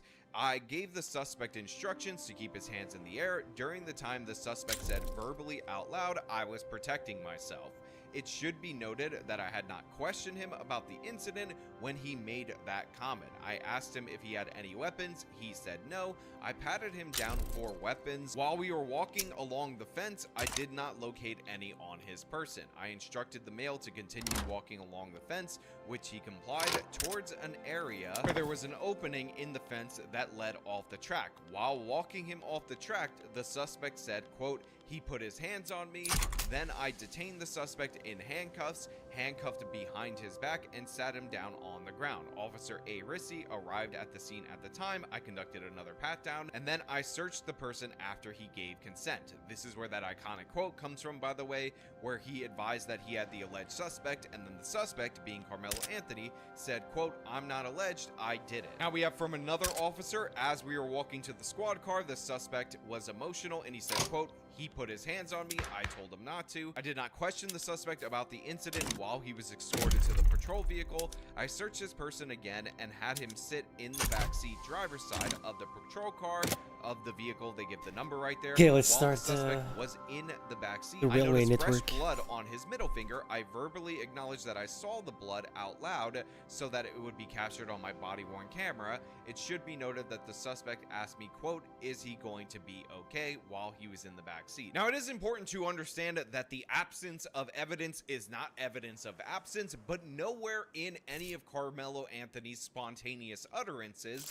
do we hear him say they destroyed my stuff or anything of the sort, or that there was multiple attackers. And by the way, none of the witnesses that were present, and there's 30 of them, actually said that both brothers were attacking him. We had nothing from the I clicked the second wrong brother button in there. his version of the story. In fact, people have had to pathetically cut down his 15-minute interview to about 6 seconds to imply that he was involved in the encounter, which is absurd in every possible way, because there's no evidence at all whatsoever that Hunter Metcalf, Austin Metcalf's brother, was involved in the physical altercation. Now, also notable, and why I decided to read that portion of the police report, is that, of course, Carmelo Anthony did not have the knife on him at the time that the police conducted a search on his person. And the reason for that, we discover later in the police report, which, by the way, is conveniently left out of the overwhelming majority of the reporting, even though these people had access to this report prior to it being released to the public, is because Carmelo Anthony threw the knife in the bleachers. Another witness came forward in order to tell the police that. That witness directed the police to the knife, and guess what? They found it. And by the way, if you don't believe me about all the different various witnesses, they are actually listed at the bottom of this particular police report. The names are blacked out, but what you can see is that you have multiple witnesses to Carmelo Anthony's actions from a bunch of different schools. So the idea that they're all gonna lie based on evil white racism on behalf of Austin Metcalf is completely absurd. But remember, these people don't care about the facts. A white kid who had his whole future ahead of him was killed, and they take joy in that. Again, picture Amazing Lucas laughing about it and talking about how he's the victim of post-traumatic slave syndrome. What does he do? He goes and touches the kid again. And sure enough, this is the ultimate, from what it seems, the FAFO. Like, that's not just being in this country, that's not how we're trained. And this is a partly due to post-traumatic slave syndrome, a book that I recommend y'all read. Now again, this should be obvious. Bro, that Every is the single cringiest reputable shit I've source ever heard. reports We shouldn't be no this slave, version of ever. events where there's not a jumping, there's not a group thing, nobody's talking about the phone being smashed or anything of the sort, and we have multiple different spontaneous utterances from Carmelo Anthony where he doesn't mention that he was attacked by multiple attackers, nor does he mention that his phone was destroyed, nor does he mention that these were long-term bullies of him that were just so evil, white, and racist, they teleported everywhere that he was going to be, and oh my god, the evil white racism is just too much. All of the information about the phone being destroyed or both twins being involved in the attack comes from what appears to be How's it zero? two different sources. You have random people on social media, like the author of that fake police chief Facebook post that we broke down in great detail on a previous video, and this alleged relative. Again, these people are faking autopsy reports in relation to the Austin Metcalf case, saying, oh look, he had Molly in his system, so he was high on drugs at the time, therefore, somehow his cause of death was not a stab wound. This is all about racial revenge for a bunch of these people, and it's absolutely disgusting. And by the way, I wouldn't even pay attention all that much to the authors of these particular posts, because there's definitely trolls involved. There's definitely people who are trying to gin up racial division, but what I would pay attention to is the reaction to the post, the support that they're getting, all these different people that are going out of their way to praise Carmelo Anthony, not because they think he's innocent, but because they know he's guilty and they like the fact that he killed a white kid. And I find it kind of crazy that these self-defense claims are all from these unrelated sources. They're not backed up by any kind of reality. Carmelo Anthony obviously said that. That's the only person connected to this. But all this additional information about the jumping and the bullying and all that other stuff, that's not coming from him. It's coming from outside sources. And yet each and every one of the local news segments that came out about this day seem to have a self-defense expert to tell the dumbasses out there in the audience that no, this is obviously not covered by self-defense. He says he told Austin, touch me and see what happens. One of the prohibitions in self-defense is the person claiming self-defense cannot provoke the incident and then claim self-defense when they act. The warrant says a short time later, Austin grabbed Anthony to tell him to move. And Anthony pulled a knife from his bag and stabbed Metcalf once in the chest.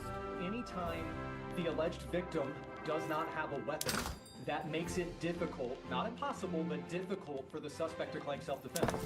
The young man who died having a deadly weapon or threatening to do serious harm to this kid, then he has no business using a knife. So there will be no self-defense claim that he could really urge. So again, I just showed you two different clips of two different attorneys breaking down two different ways that Carmelo Anthony's self-defense claims completely fall apart. The first one is pretty damn obvious. You cannot provoke a fight, which by the way, the overwhelming evidence right now shows that that's exactly what Carmelo Anthony did, and then claim stand your ground or self-defense, which by the way, stand your ground law is being greatly misinterpreted in terms of the people even invoking it in this situation, but whatever, we're just going to stay with standard self-defense at this moment in time, because that's not how it works. Just like you can invite somebody over to your home, shoot and kill them, and then claim the castle doctrine. That is obviously not how that works. You have to be an absolute idiot to believe that's how it works, but even if Carmelo Anthony didn't provoke the altercation, it's important to understand that you cannot escalate a regular ordinary fist fight without a reasonable fear of deadly force or serious bodily injury into a deadly force altercation. So yeah, this is clear and obvious as of right now. Now, of course, new information could come out in the future that could change that. Let us be fair about that. That is always a possibility in these particular cases. But right now, the facts that are being actually put out by, reliable sources show us beyond a reasonable doubt that Carmelo Anthony is likely guilty of murder. In addition to that, if you take the relative's post at face value, if you believe that's the relative and that's the information and the story that they're going with, that actually provides more of a motive for Carmelo Anthony to commit an even more premeditated murder and makes him even more guilty. Now, of course, the jumping by the two brothers is not backed up by any of the information from the witnesses. We're not hearing anything about the phone being destroyed by any objective third-party source. We're only hearing that from somebody who wasn't there, and I think that's an obvious reason why we should regard that information with less veracity at this moment in time. But I also want to point out something else, and that is related to, of course, the father, who has not only been gracious and obviously very heartbreaking in all his different various interviews, but he's been gracious to the killer. He's been gracious to Carmelo Anthony. He's asked people to stop racializing the situation, even though, again, it is black people racializing the situation to defame his son because his son is white, but he still doesn't want to engage in that, and yet he is consistently attacked, and yet they still go after him. There is never a perfect white victim for these people, because again, they can always fall back on what Amazing Lucas did, which is, it's hilarious that your son is dead. What does he do? He goes and touches the kid again. And sure enough, this is the ultimate, from what it seems, FAFO. Like, that's not, just being in this country, that's not how we're trained. And this is partly due to post-traumatic slave syndrome, a book that I recommend y'all read. And of course, post-traumatic slave syndrome. Oh my God, the slavery is so traumatic. What was Carmelo Anthony to do? function like a normal, rational human being, not murder somebody over a dispute over a seat, sit where his actual school's tent was, move when he's asked. Those are too reasonable. To think about the post-traumatic slave syndrome. Oh my god, what a victim, Carmelo Anthony. Oh, so sad. Oh gee, oh my god, innocent Beba Angel, Aladdin, he just stabbed him in order to feed his starving family. Shut up. Honestly and genuinely, shut your faces if you're on this side. If you want to wait for the evidence to come out, if you want to say he's innocent until proven guilty, totally fine with that. If you want to ignore blatant facts and then reimagine new ones, then no, you're scumbag through and through. And the fact that you're doing this solely based on the race and not based on the actions, you know, not based on the content of the character, pretty disgusting for you to Why do. is this just But not... you know what? Those are just my thoughts. Hopefully I won't have to cover this again, but apparently this is going to be an ongoing story. I want to know what you guys think about this down in the comments below. If you like this video, then show by leaving a like, subscribe for more content, follow me on my social medias, support me via the support links in the description of this video. This has been me talking about the defenders and the people giving money to Carmelo Anthony. Until next time.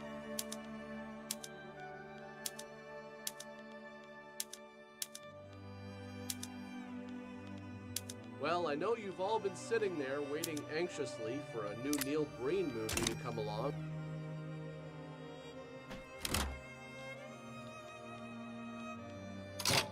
Give me a few minutes.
case is being described by the homeowner as next-level squatting. She and her husband say the person inside is posing as the new owner with bogus mortgage documents. They are demanding that laws be changed to protect property owners, and one state lawmaker is working to do just that. So recently on this channel, we covered a serial squatter in and around the city of Chicago in the surrounding suburbs, and what made that particular individual so bad was the fact that not only was he squatting on one particular homeowner as a part of an extortion scheme, but after he ended up getting his payout, which by the way, he left the place trashed anyway, even though they paid him money to leave, he immediately jumped into another property that was just listed, and we ultimately ended up discovering that this person had done this maybe half a dozen to a dozen times and received payout after payout for his trouble. Now, of course, that guy was arrested. That was a good thing. After the police were able to compare, when people started coming forward after the local news segment, all these different various documents, only to discover that they were the same, he was charged with those crimes, although he maintains that he is just somebody who gets repeatedly scammed by real estate agents and by brokers, and he's the unluckiest man in the entire world. No, I'm not joking about that. But this particular scam is taking it to the next level. Not only are these people pretending that they're the occupants of this home, but unlike those other ones where they're saying that they're the renters, these people are claiming that they actually paid a mortgage for the property and they are the new owners. And of course, the actual owners of the home who fixed it up in order to sell it, they're totally screwed over after they put in $145,000 to revitalize this particular property. It's absolutely disgusting in every possible way, and that's what we're going to talk about today. But before we do, I want to thank everybody who supports this channel via actualjusticewarrior.com/join. Give me the money. Give me the money, okay? Since Thursday, we have been fighting to get these people out of our property. Standing in the rain, practically begging a stranger to move out of their home. Marcia and Carlton Lee never thought they'd be facing off with an alleged squatter. Someone is in my house saying that they moved in a month ago. I am livid right now. Now again, just like the previous squatter story that we talked about where we had a pair of black women who were fixing up and selling a property in order for them to make a living, right here you see a couple, a black couple that is being screwed over by this extortionary system. Now, of course, there are defenders of this. If you guys will remember, the Majority Report made videos very critical of Anna Kasparian, very angry at people who were highlighting the squatter issue, where they took the position that there are no squatters' rights, they don't exist at all, there is no squatting problem, but also squatters are good and they need to be protected, and of course, we should pass squatters' rights into law. There's no like actual like squatter rights in New York. There should be. But to the extent they exist anywhere, it's because the alternative is brutality that people actually can't fathom, even in like bygone years. Like that's why squatters' laws exist in like England or whatever. It's because like otherwise you just can't. Because we're so used to enforcing, like, bending society towards the capitalist needs now that we can't even fathom how these sorts of rights could have ever been enshrined for people that just need shelter. Now, the reason I highlight that clip from the Majority Report, and I will continue to highlight that clip from the Majority Report, is because many of you out there in the audience are thinking, who's in favor of these laws? Who's in favor of protecting squatters? Who's in favor of a situation where the legitimate owner can be charged criminally for removing these people, but these people can steal an entire home or an entire apartment, and of course that becomes a civil matter, and it is the progressive left. They are the defenders of this. They consider it brutality. All of a sudden I'm losing way amounts of money, dude. I have no idea why. The fuck? Damn who's affected by this. These people own the property, therefore they are subhuman to the progressive left, and they are deserving of losing their home. Marcia says she came by her property last week to show it to a prospective buyer. To her surprise, she says a family of 3 and their dog had moved in. I have a realtor standing on the sidewalk waiting to see this property. The buyer is across the street. He gets out and I had to apologize and let them know, like, I can't show you this home right now. She and her husband came back with police. They say a woman who identified herself as Stacy claimed that she bought the home back in February and was the new owner. They said, we've been here for a month. I said, no, you haven't. I just showed this property 2 days ago. So of course, like any upstanding, law-abiding Americans, what they do in this situation when somebody has broken into their home was call the police. And of course, the police end up showing up. She ends up presenting a phony, fraudulent mortgage document, a story about how she bought the home back in February. It's kind of rough, dude. 33%, 66%. That is very polarizing.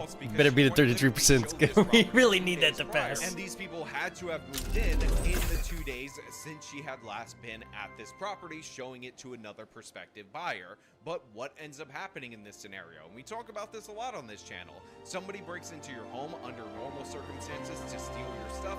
They get arrested. They get charged with felony burglary. But of course, what we find out through these squatter protections that, again, progressives advocate for, despite the fact that they are well aware of the fact that these are scams, if you steal the home, somehow that becomes a civil issue, and then again, the homeowner is the person who might be facing criminal Let's do in fact charges. taxation that should this mortgage document. help a little. But after looking closely, Marcia says she noticed the property pin was inaccurate. The ABC7i team did some digging and learned the pin matches a house in Country Club Hills, not this Southside property. This documentation is not valid, so she's trespassing on my property. But the couple says police still wouldn't remove them. Oh, you're both victims. We can't make her get out. They're laughing at me as they're telling me that this is a civil matter. So yeah, the document is clearly and obviously fraudulent. Apparently all these different various homes and properties have a number that is, you know, sequenced and ready for the state or the county to assign deeds to. This document has the wrong number on it. It's not even in this part of town, and yet the police can still not actually engage these people. And what we end up finding out is the obvious, which is this is of course a scam, a scheme. They're quite literally laughing at them, telling them it's a civil matter. And again, I just want to point out that if these were people who legitimately bought a home and they got scammed by some unscrupulous real estate developer or some such thing, well, then we're they screwed. should have documentation like a loan from a bank that matches that. Of course they do not. The police can't even look for that because it's considered a civil matter whenever you have a dispute between a tenant and an owner. But B, they wouldn't know right off the cuff immediately that this would be considered a civil matter unless, of course, they're running this particular scheme. So these people end up calling the local news. This is the same exact agency, by the way, that did the story of the serial squatter that we covered before, and they're hoping that that attention, and by the way, I'm hoping that my magnified attention on this particular case can Russia wants to open me up, I be think. booted and arrested for their crimes. We have forgery of a document, we have breaking in, trespassing, I would say burglary too, because you're breaking in with an intent to commit a felony, which is stealing the whole damn home,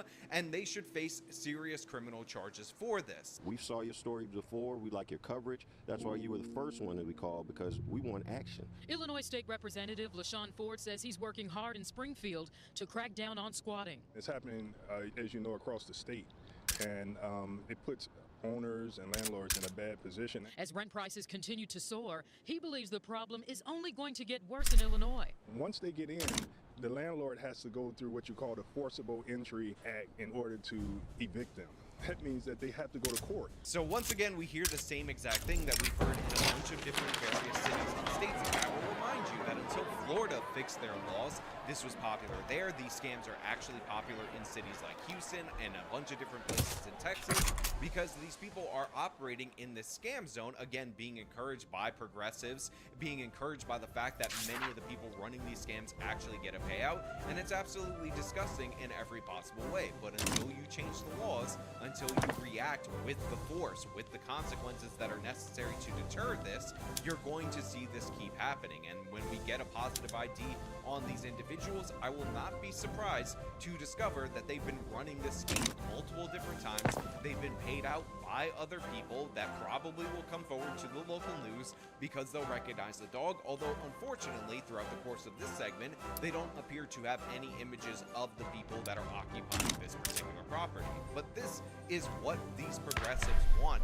when they're advocating and fighting against changing these laws. And I need you guys to understand that this is even a bastardization of squatters' rights laws, which is when somebody abandons the property and then someone else ends up showing up, they fix the property, they maintain it for years. It's a way to protect that person who had every reason to believe that the property was abandoned, who actually put the labor and effort into said property, from being dispossessed of their investment in, again, a dilapidated property. This is not happening in the modern world. We can look up by the records who owns what and figure this thing out. These people aren't going to Detroit where there's random homes that are just left completely unoccupied preoccupied putting them together and assuming ownership of them. These people are scamming the actual homeowners, and it's disgusting in every possible way, and hearing the excuses for why the law shouldn't be changed, it's just absurd. Under Ford's proposed law, police would have the power to Oh, remove setback's the squatter cleared. from the Oh. property the moment the rightful owner can prove it's their Because the home, face changed, I guess? bypassing the months-long eviction process.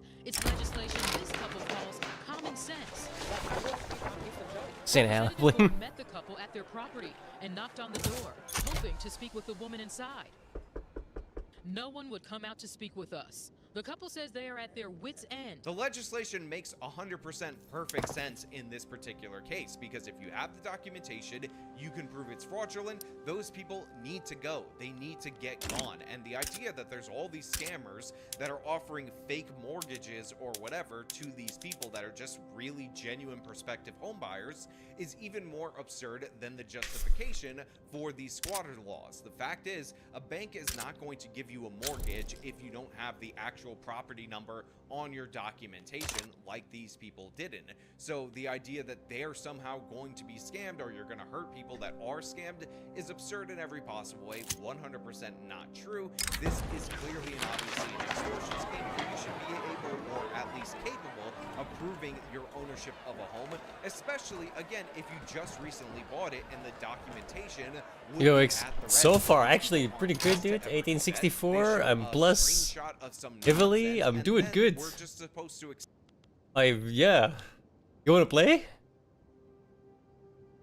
accept this, let them take the property, and then the homeowner not only has to spend all this time, energy, and effort to get them evicted, but they then have to fix up the home because these squatters destroy the property. In fact, they're incentivized to destroy I don't even the have property free trade yet. because Like the they didn't longer attack they me this damage time it, around. the quicker I guess they I got can lucky get a on that settlement front. from the homeowner. But one thing they won't be doing is paying the people to leave.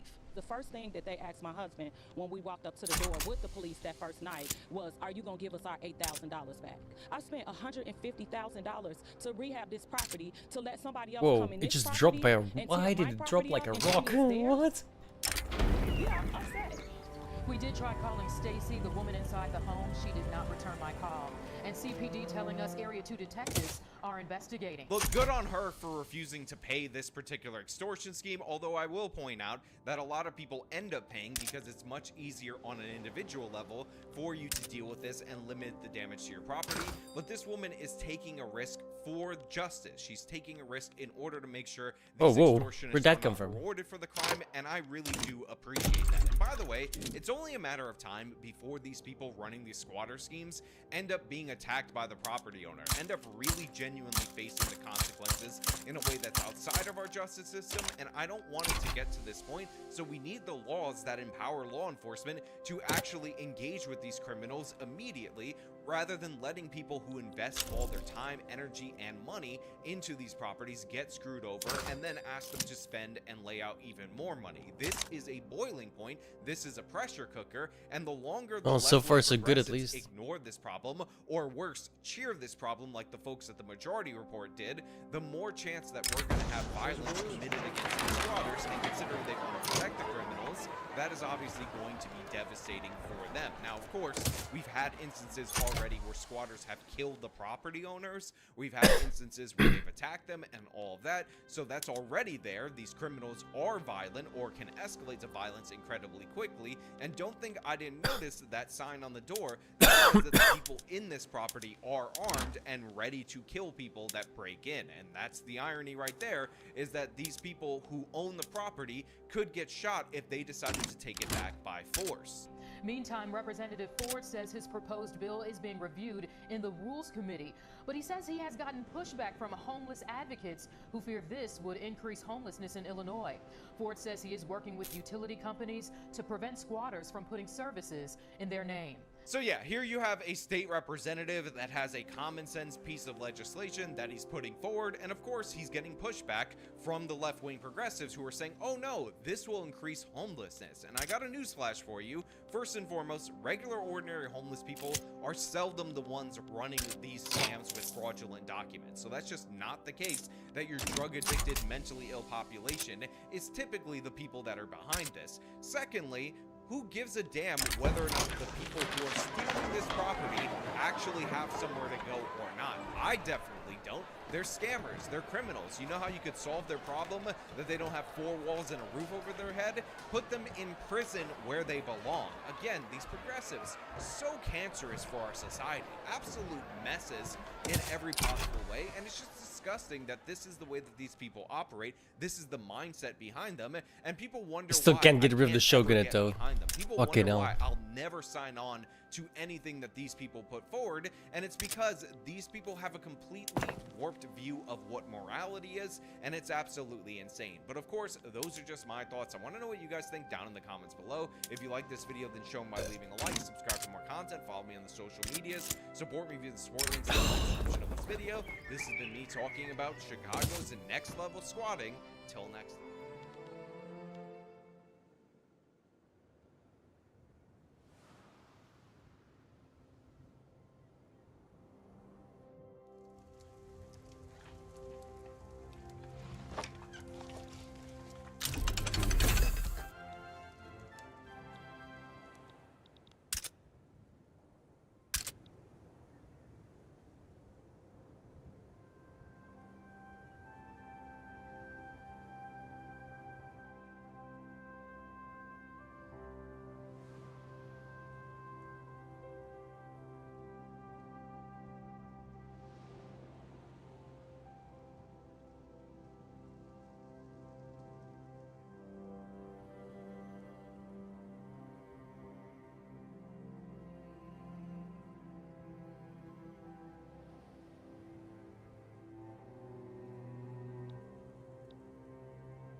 My bureaucracy is terrible, dude.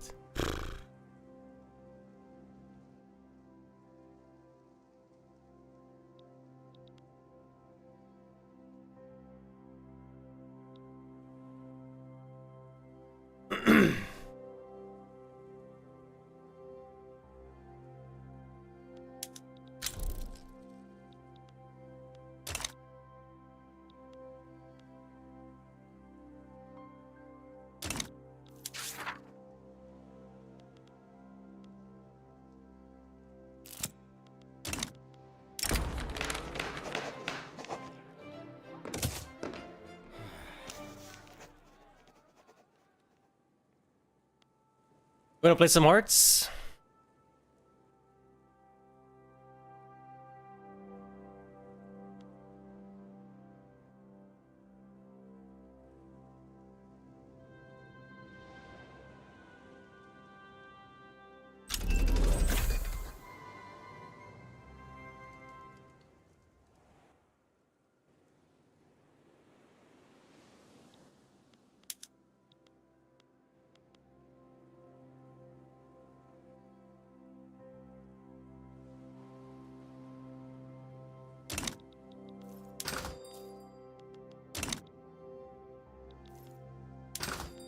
I just realized I built a fertilizer factory and I never turned it over. No wonder I'm losing. Yeah, let's play some hearts. I just played this for a couple hours, so I wanna actually go to war. I like my economic simulator, but I also like my death and destruction. You know what I mean?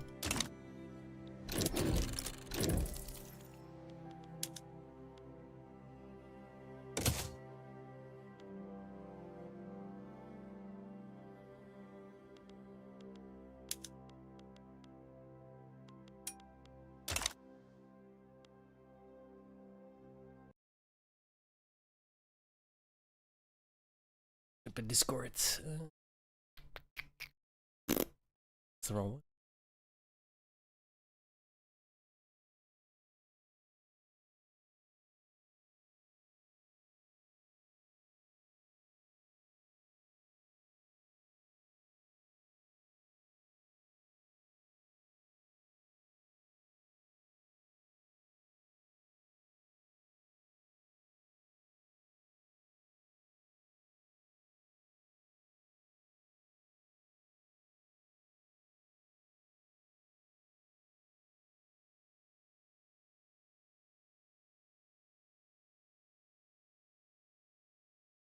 Bro, it's already 1 in the morning. The fuck?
Oh my god! Oh, yes.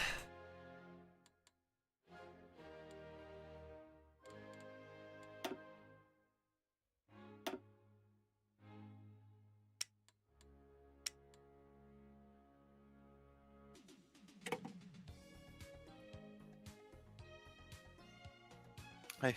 Hello. Why am I getting rickrolled?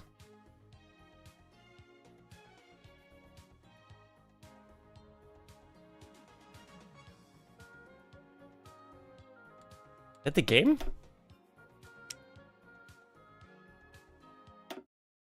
Why is the game rickrolling me? I have no idea.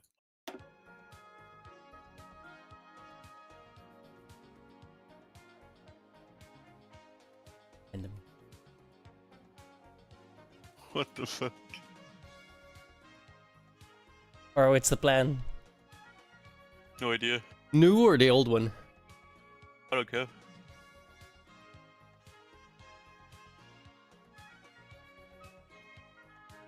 I don't even remember what we were doing. Wait, what was the allies? Oh yeah, that's right. Oh, I They've have the fucking joined. Rickroll music as well now. Right? It's the lobby, dude. It's the mod.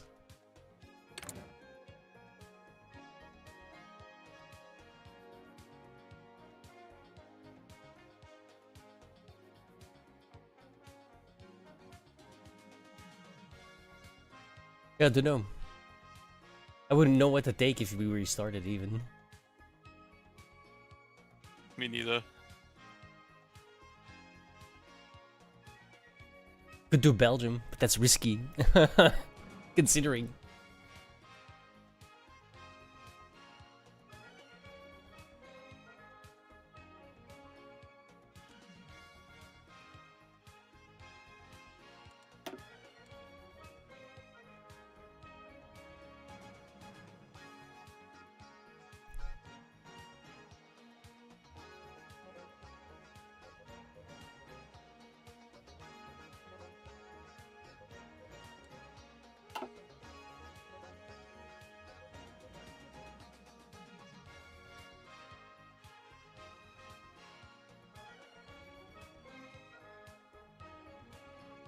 I have no idea.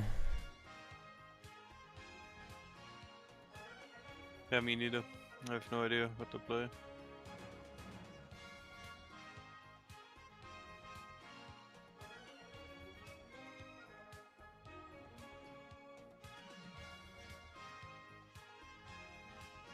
Let's just continue.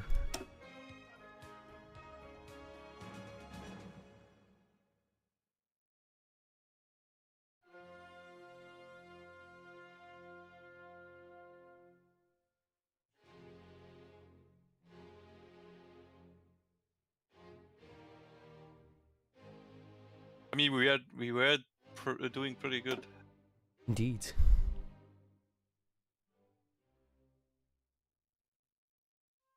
Wait, how can I? Just wait. Okay. You can see the multiplayer lobby, it's loading. Oh yeah. Okay.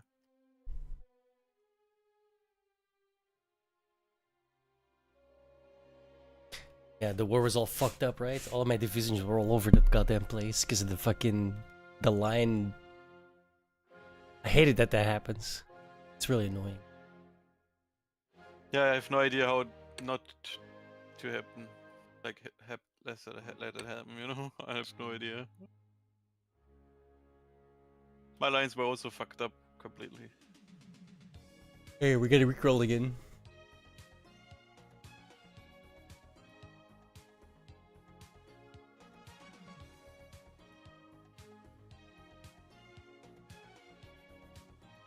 Make sure you click on Vietnam. There you go. you in India? What the fuck?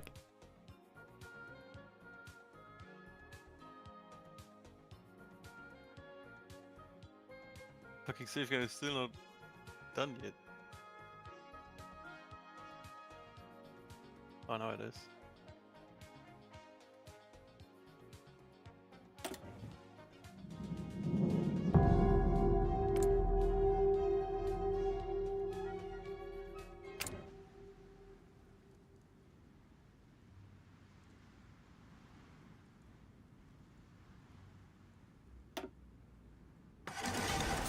The big thing is like we are in a war with the Everyone? allies. Yeah, but mainly also the allies, and the problem now is even if we finish India off, it's not a major. So we do somehow need to get to UK. Good luck. Oh, Philippines also considered a major nation. So we have to go to UK, Sweden, and Philippines. After we, yeah, secured our shit down here.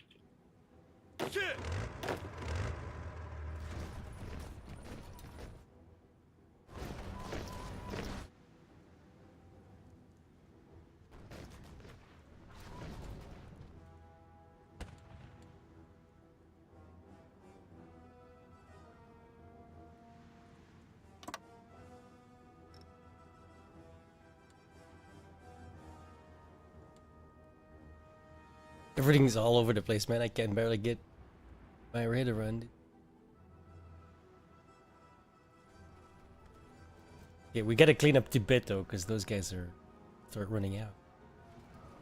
How do I fix this?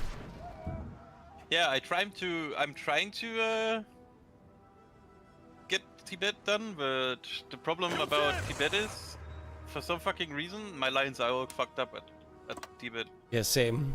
Like, I don't know, it's weird.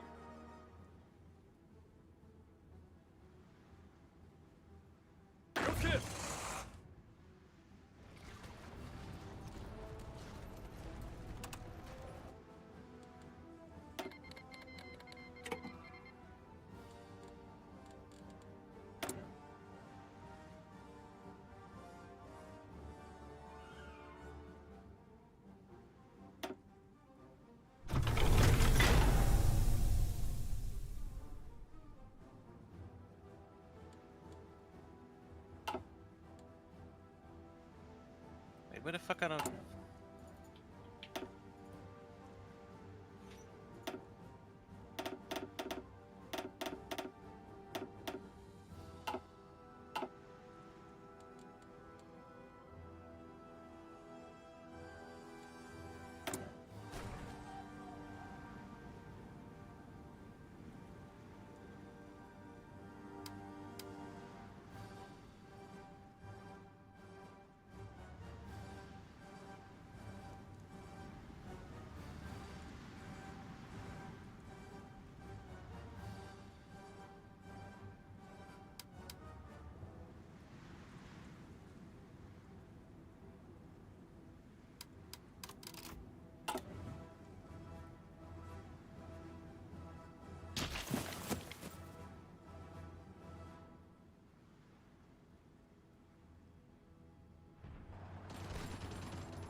It's because it's paused, okay.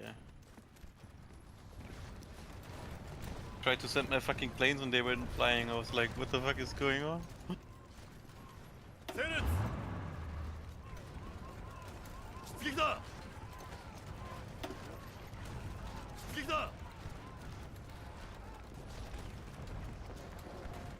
I guess I'll unpause and see what the hell happens to this miss.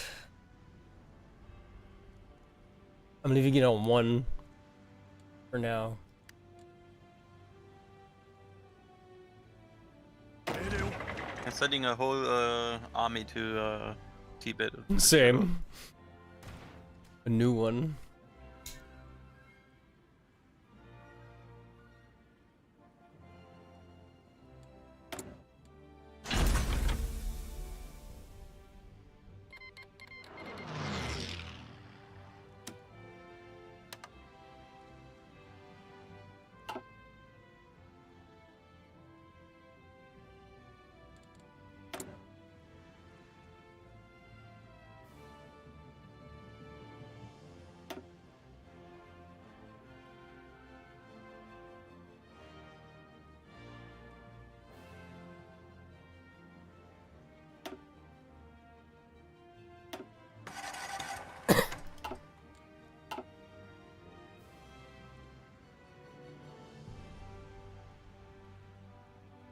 Das wird sogar the fucking supply down here is fucking weird, bros.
준비 완료.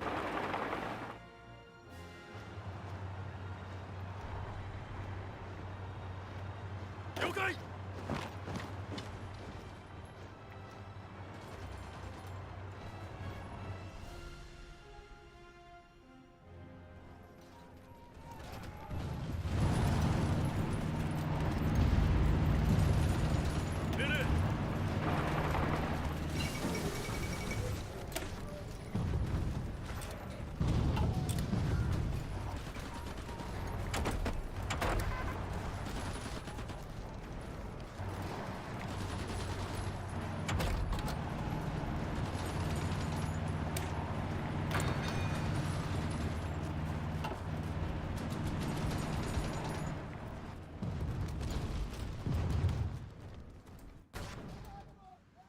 Achoo! Excuse No, me. no. Thank you.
준비 완료. 시작이다.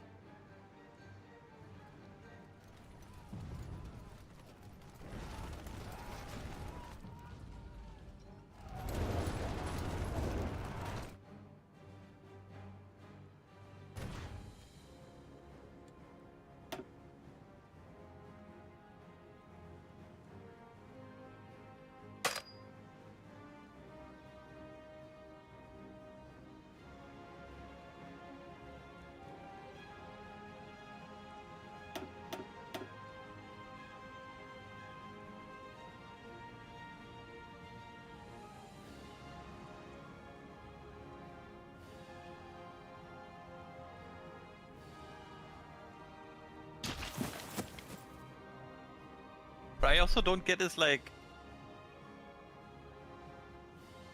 how is the occupation calculated? What do you mean? When I conquer shit down here at India, why does it go to you? Because And vice I'm next versa. to it. You're expanding my borders, not your own, that's why. But you're getting the credit for it as well. It's so weird.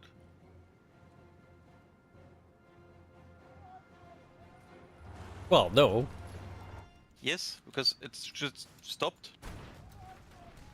Like right here. Yeah, It because was I my captured border, and then it was my border over here. Yeah, but and I captured this, and then you all of a sudden got it. Oh, that I don't know. Yeah, I don't know. It's weird. Maybe because I have less war participation, and then it goes to you. I have no idea. I'm not sure how that works. It shouldn't do that though, right? But it makes sense because Thailand doesn't have a lot of war participation, and he doesn't have any holdings.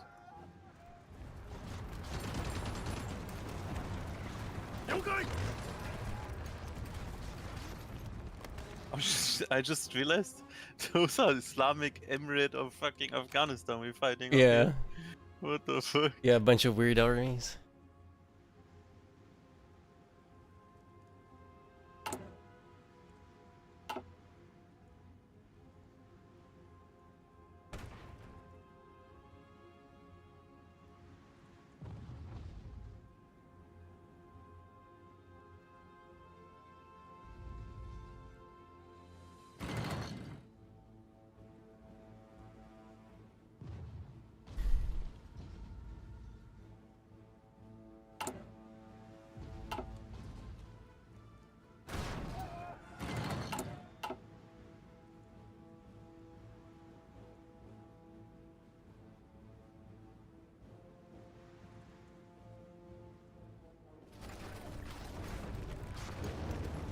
이동 준비 완료.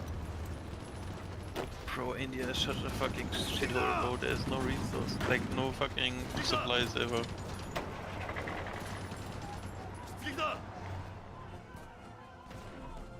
思いっきりやれ.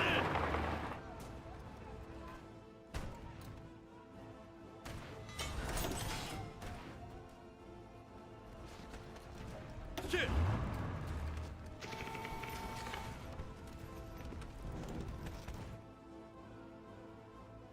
빼래요.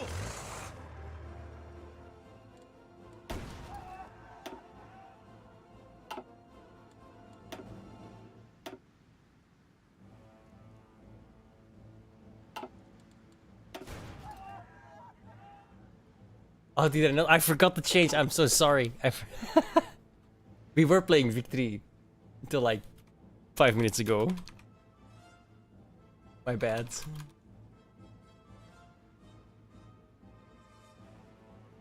My bad. I completely forgot to change that.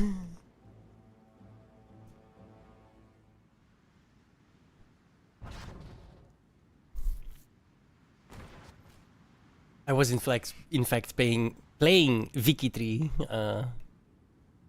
just now.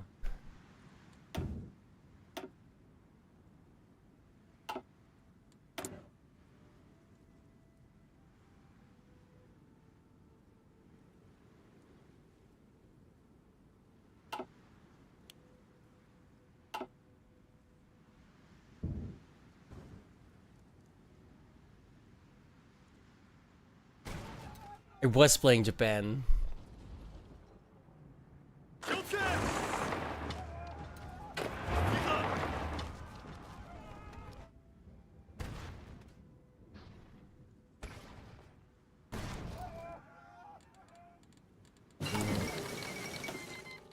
Okay.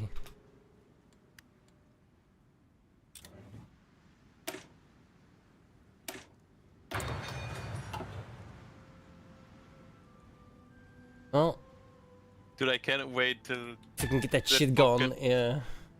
When that pocket gets closed, I'm so excited, bro. Starting to build the infrastructure as well, so we can like get some supplies in this hellhole. Yeah, if I build all the supplies on my holdings that I have.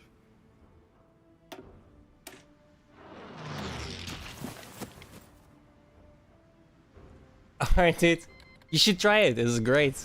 It's like Vicky 3, but with military instead of economy. Pretty much.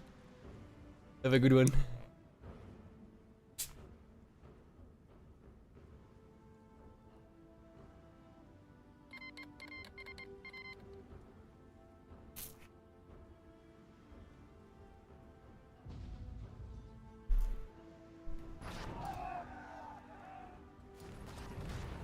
Dude, I can't wait till we get that fucking... Is it Nepal? Oh, yeah, Nepal. Till the Nepal front closes, so I can finally have, like, proper lines again. Well, they're down to 1. It's very hard to attack though.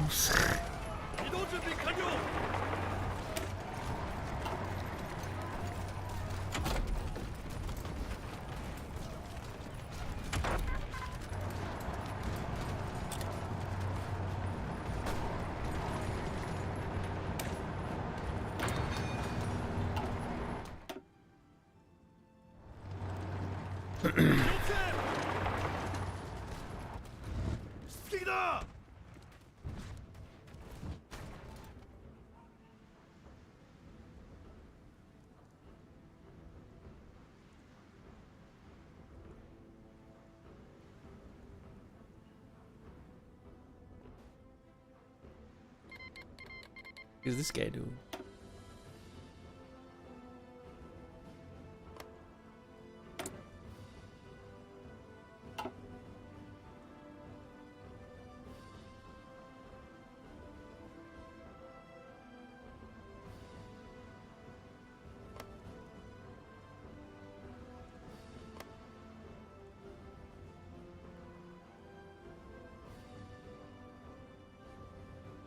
이동 준비 완료.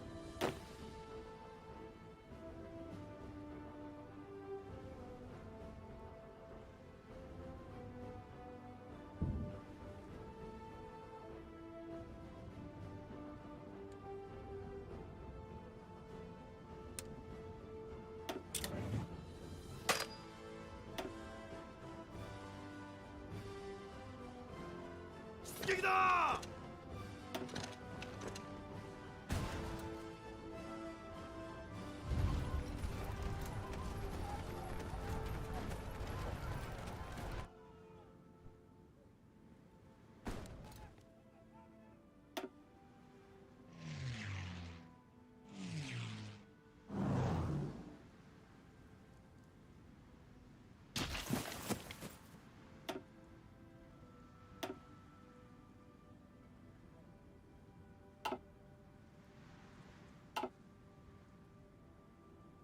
Finally, pocket is closed.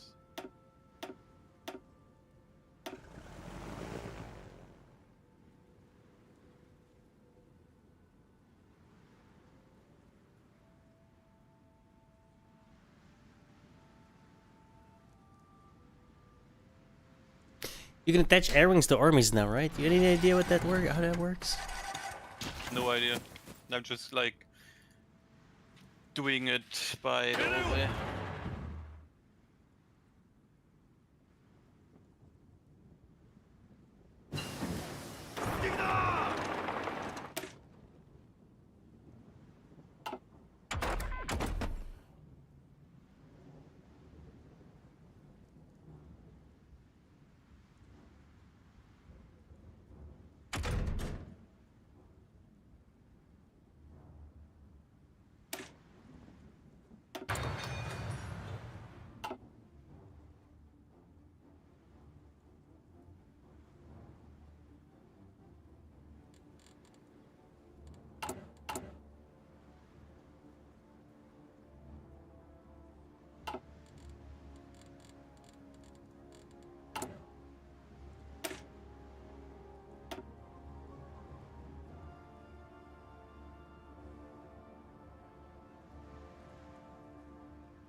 준비よし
Fucking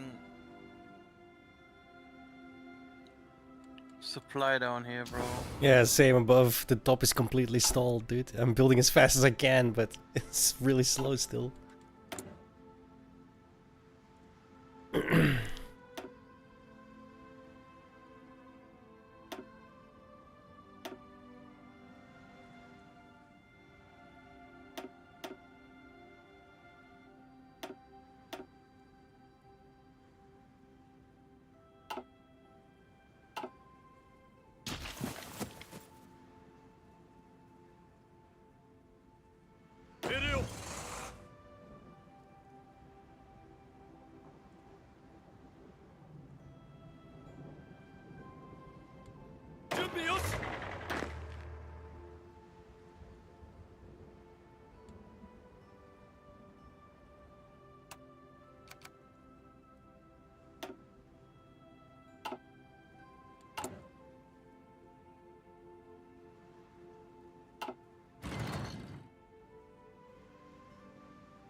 It's still outdated. I'm so confused. Why is it outdated?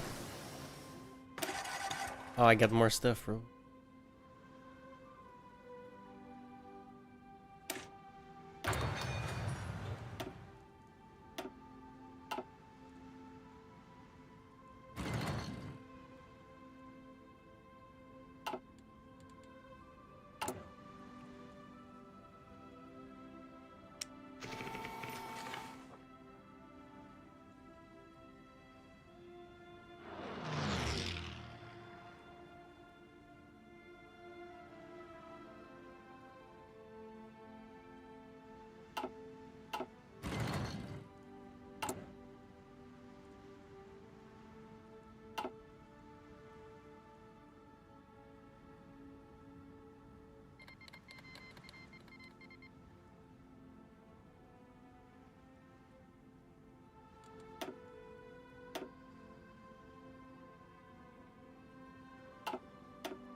준비 완료.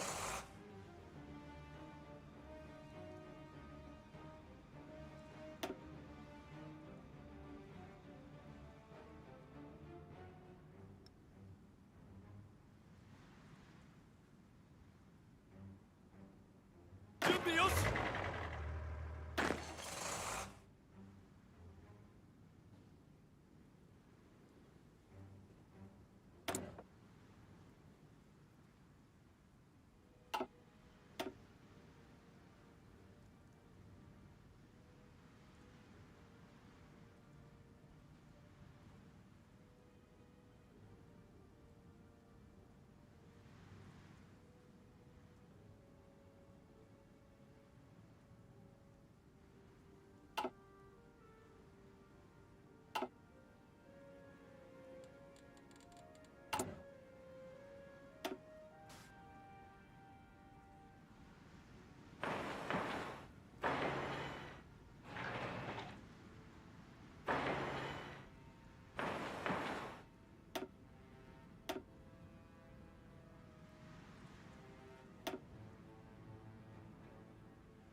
起動準備完了。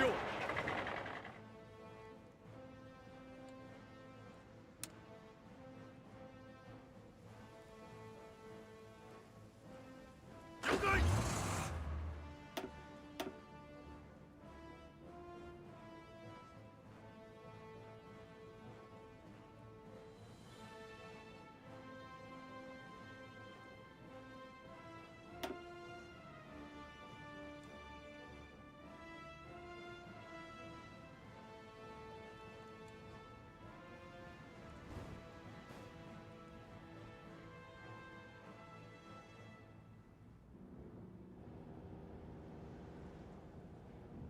命令を。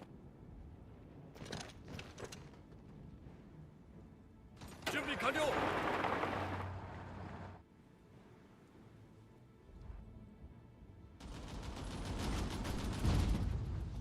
But I'm in a deficit of fucking weapons, man.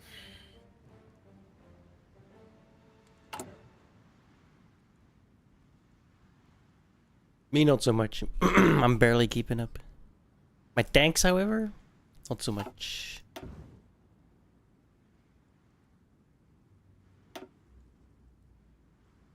"17 days and I'm out of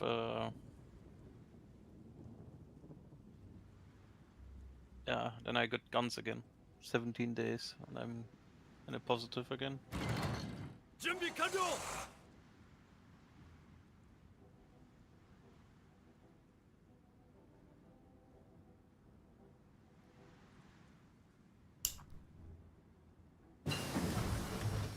It shows me though I need less infantry gun, less artillery and more of the other stuff.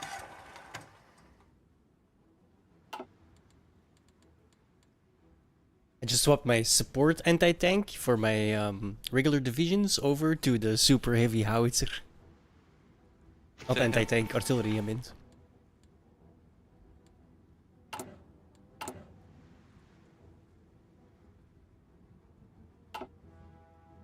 So hopefully that helps. BJ likes big boom.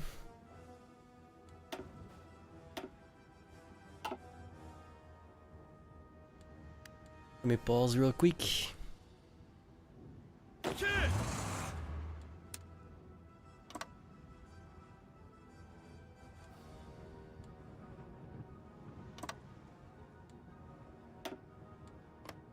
Unpausing. You invaded fucking Philippines already. Yeah, yeah. Why not, dude? I got like a million. I got so many fucking. The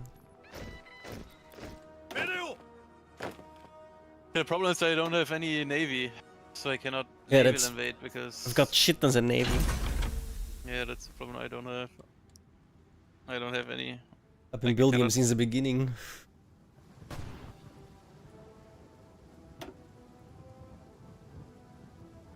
I'm just now trying to get some submarines.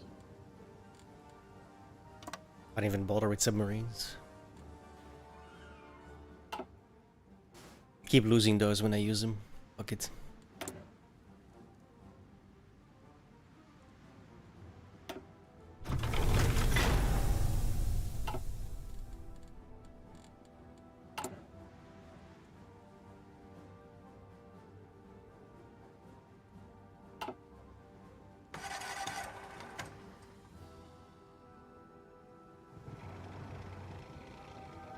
Thank you so much for the subscription. Much appreciated. In your honor, I shall conquer the Philippines brutally. Hopefully.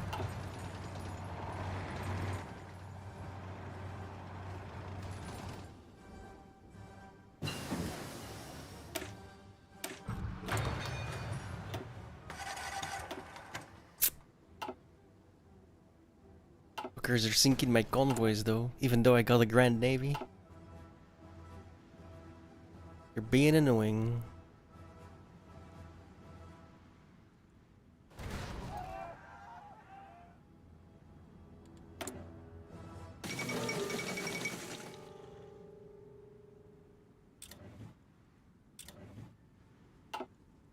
The Emperor protects.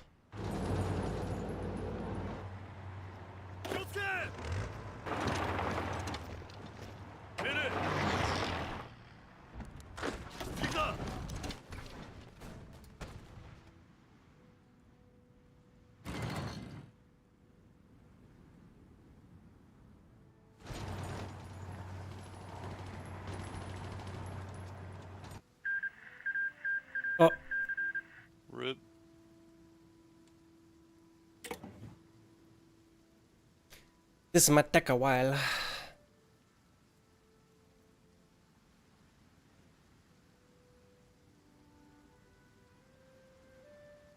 It's the thing I hate about Paradox games. They're Yeah. The later always it gets. unstable. Yeah. Yeah. It's because there's so many calculations in the background, dude.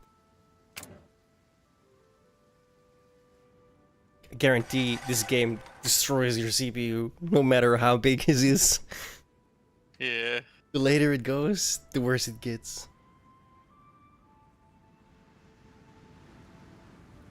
Which I don't know why though. Because more and more calculations have to be made. More units, more goods, more civilians, more population, more factories, more everything. Numbers grow bigger.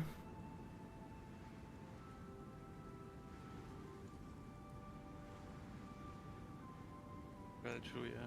And while, yes, a computer can do a ridiculous amount of computations at the same time, it generally doesn't have to do that for one single program.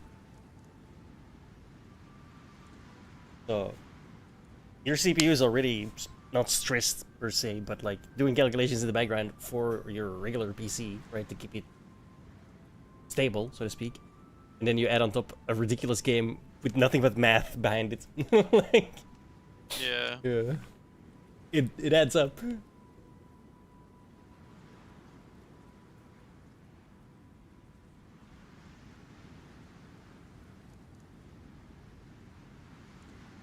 Imagine playing this game on a fucking potato. We used to. It's called Europa Universalis. Notice I didn't add a number.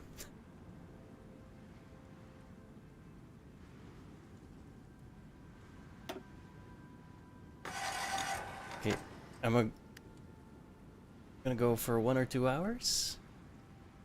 Now I pause. We're gonna wait. Couple seconds. Oh my god, my steel. And then we're gonna save the game. And then we're gonna unpause.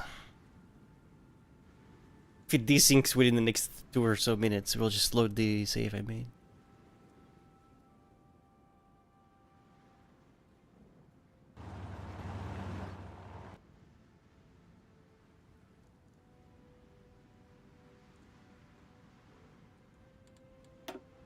Nice.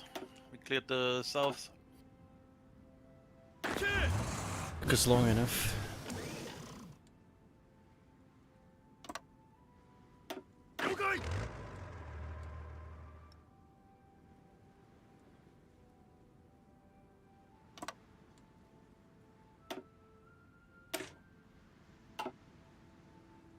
Do you ever get those fucking winter and desert clothings?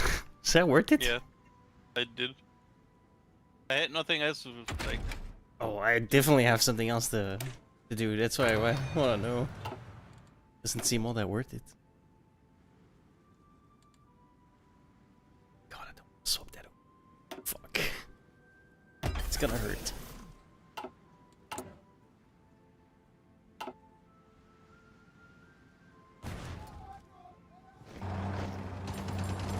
Philippines collapsed. India is also fucking done.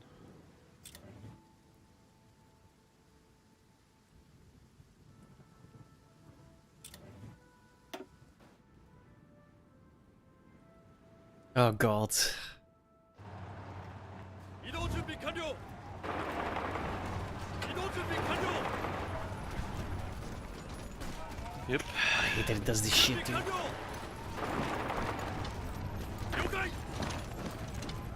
That means you work. Sign all my fucking lines again. Not to mention clear out the pockets in the middle of everything. Fuck. They're just gonna capture most of it back. Okay.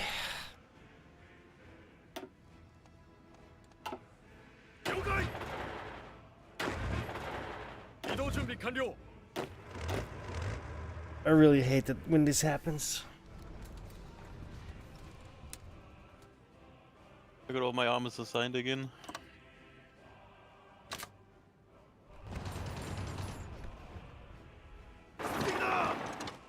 through here, man.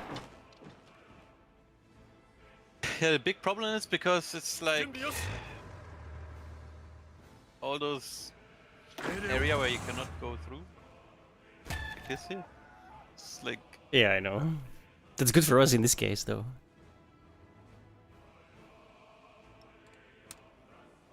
it sucks though. It fucks up your lines.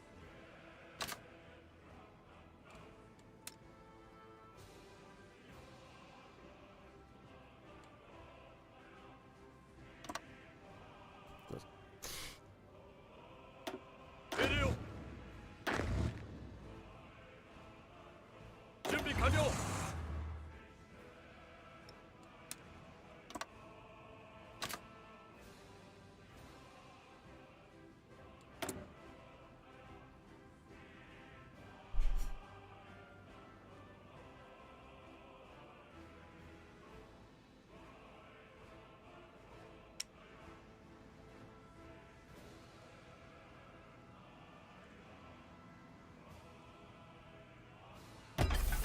Oh shit! I didn't mean to do that.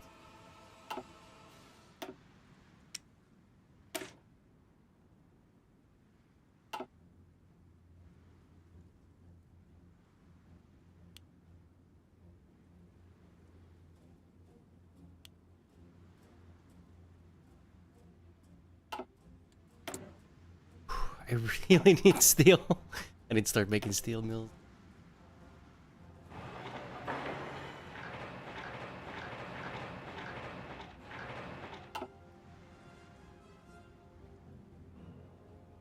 I'm about to sneeze.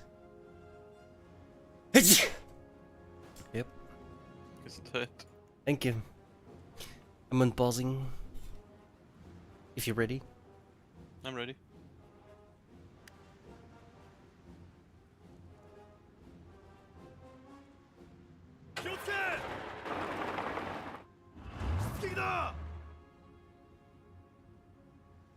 Stop drawing a dick.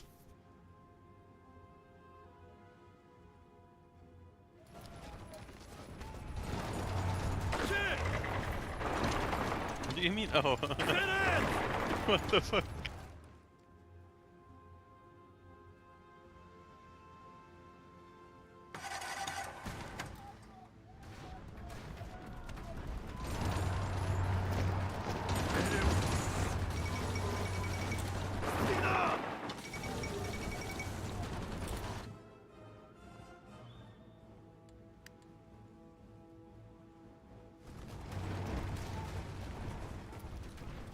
Oh, this is quite the miss. What the fuck? I'm trying to keep up. Those guys at the top are gonna be really annoying. They're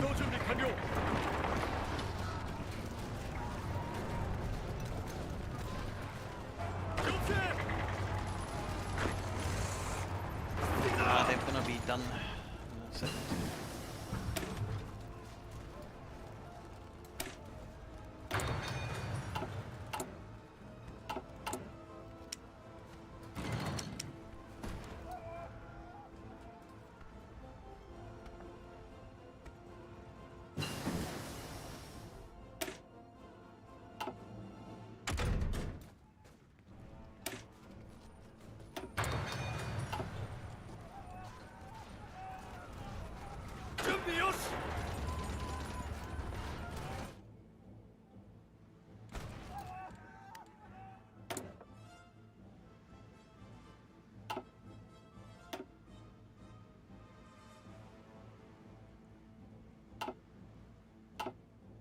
Yeah, give me a second. Gotta.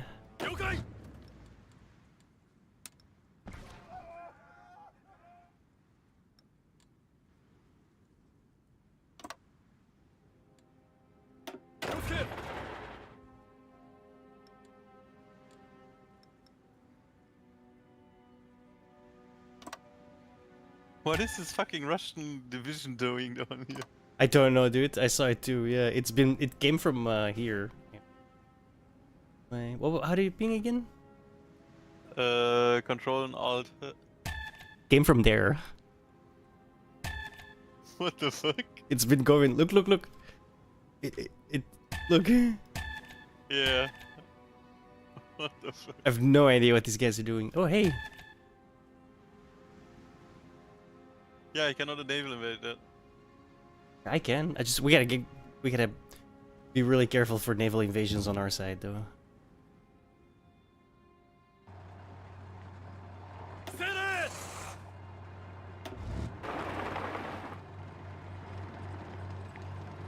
Finish!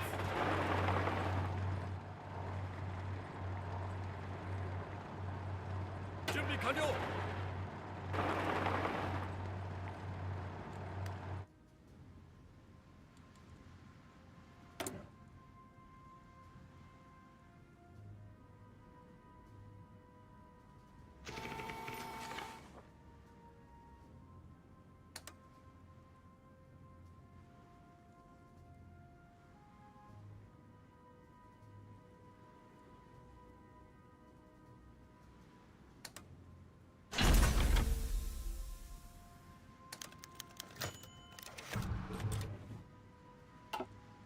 Oh, I already had force. Oh, whoops. That was a wait. Told you the people at top, they're like instantly done, man.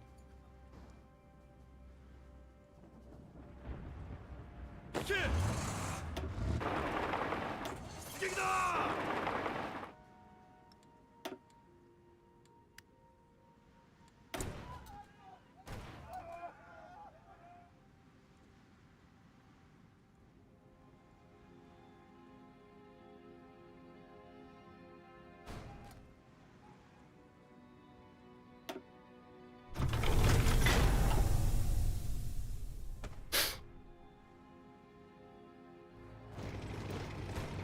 준비 완료!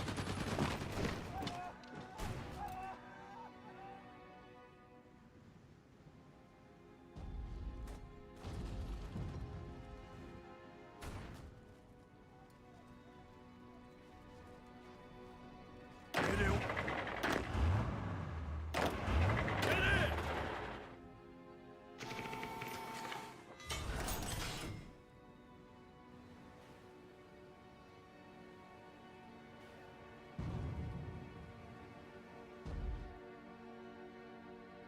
Wait. Bro, there's zero. Oh no, there's a port there, but the fucking Portuguese have it. For the French Republic. Ah, it's annoying. Hang on.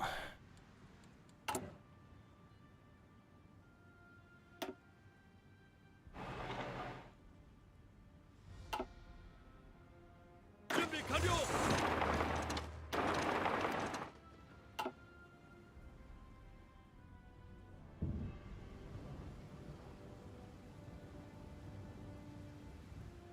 준비 완료!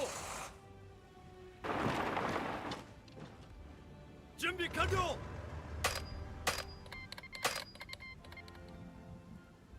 스틱다! 스틱다! 내려요! 키!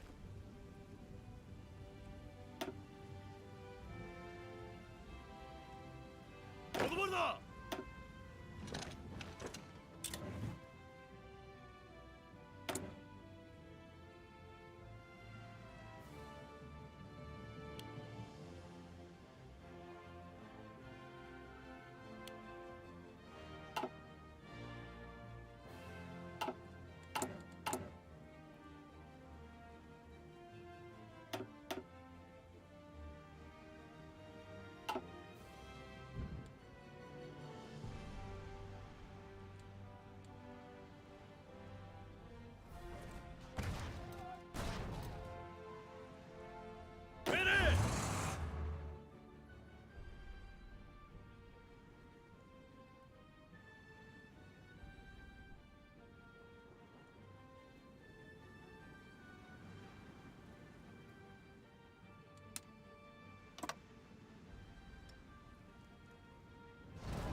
They're being attacked from behind as well. Russia is at war with them. Oh wow, okay.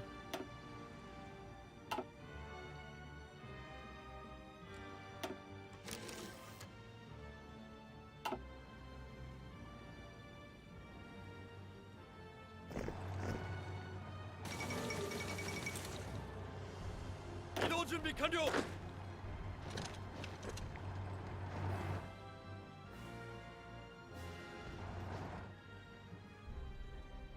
준비 요시.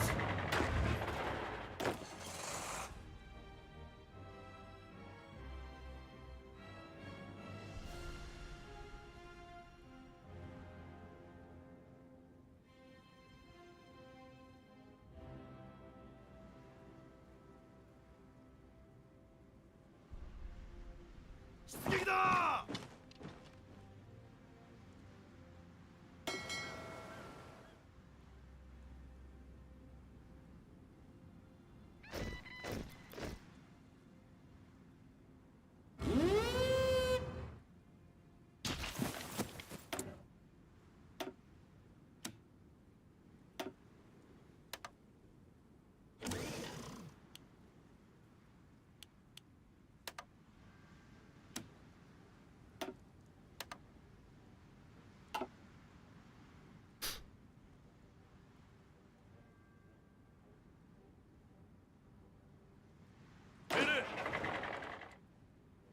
That's it. We cleared everything out.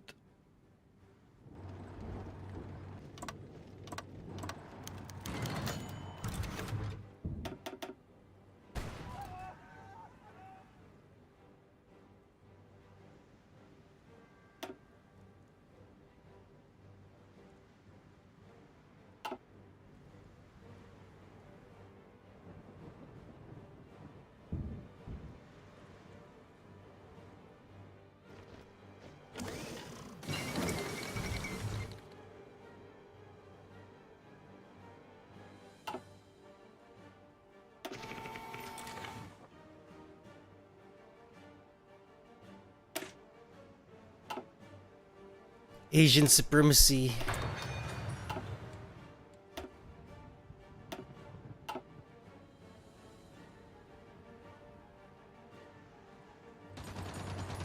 내려. 내려. 세렛. 내려. 내려.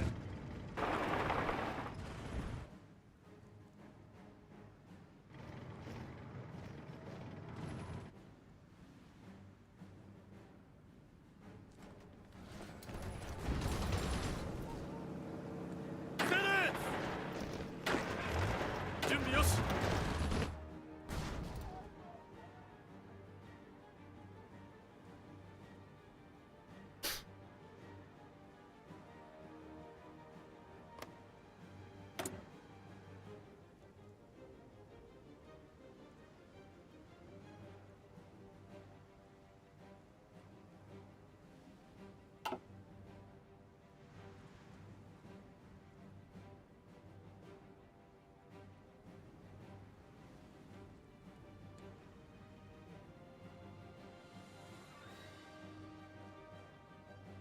준비 요시.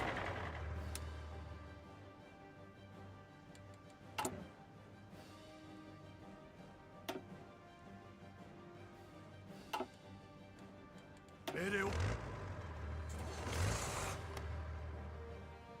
내려.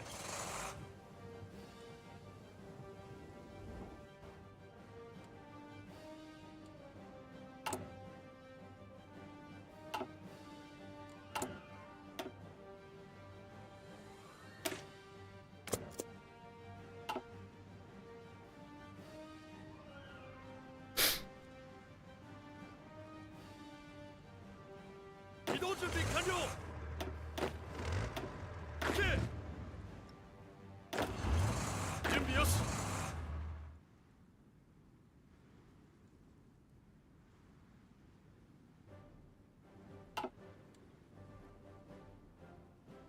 교체.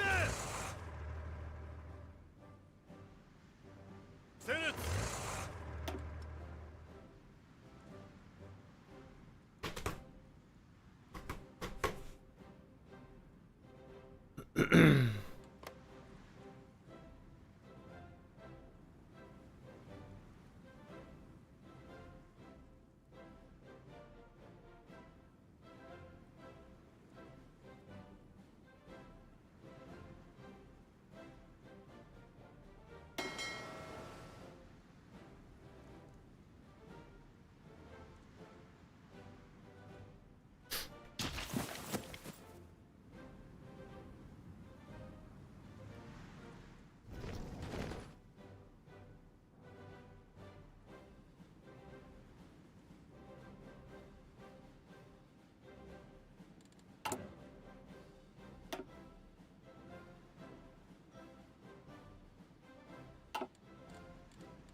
이동 준비 완료.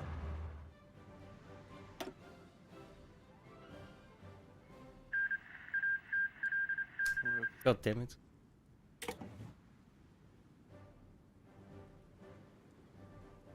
Oh my god.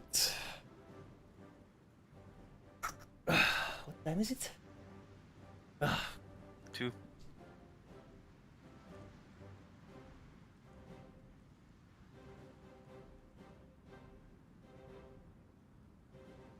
Why are you in a hurry? I gotta wake up. Oh, my game crashed. Oh no. Okay, weird. We just minimized for some reason. Yeah.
이동 준비 완료.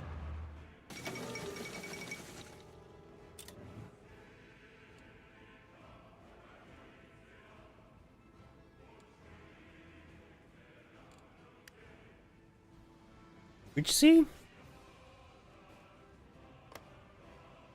Wait, why is nobody here?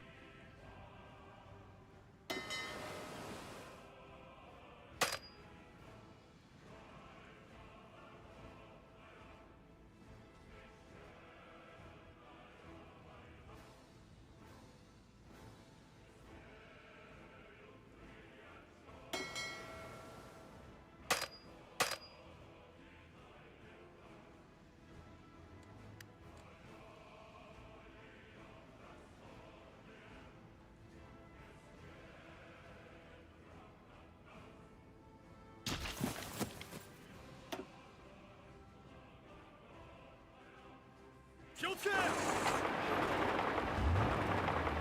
키. 내려. 스틱이다.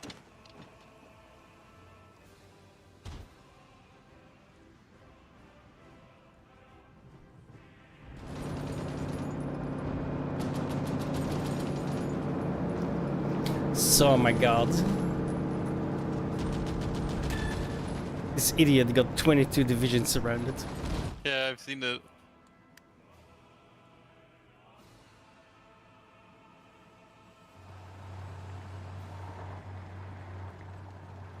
준비 요.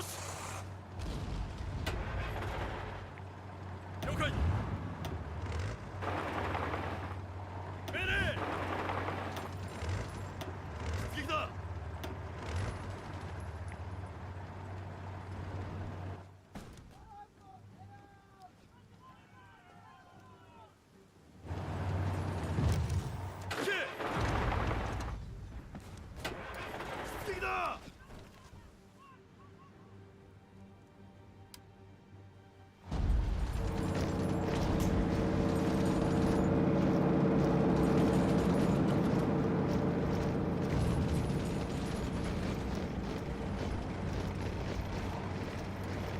If he can hold out a bit longer, I can reach him.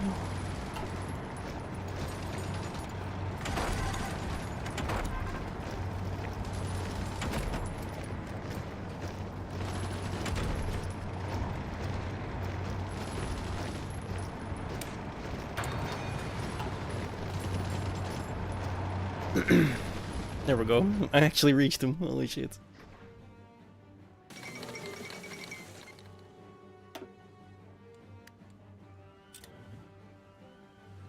Nice.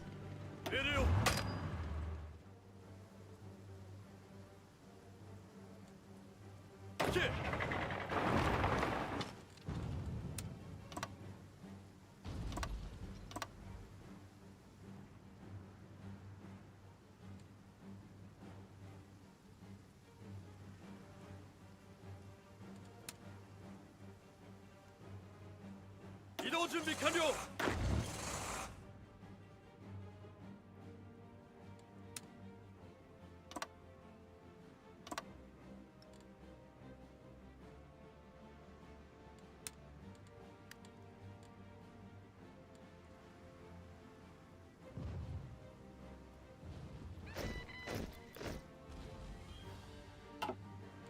요kai.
Oh.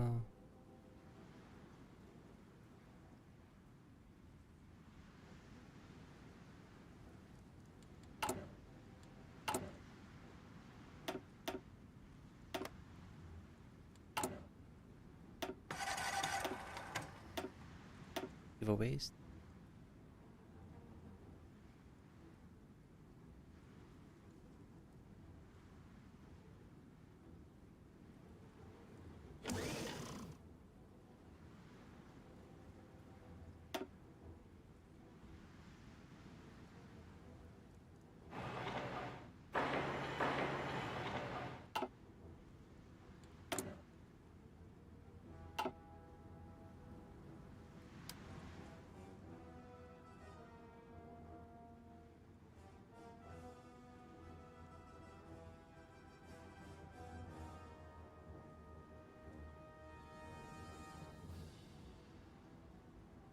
Kick!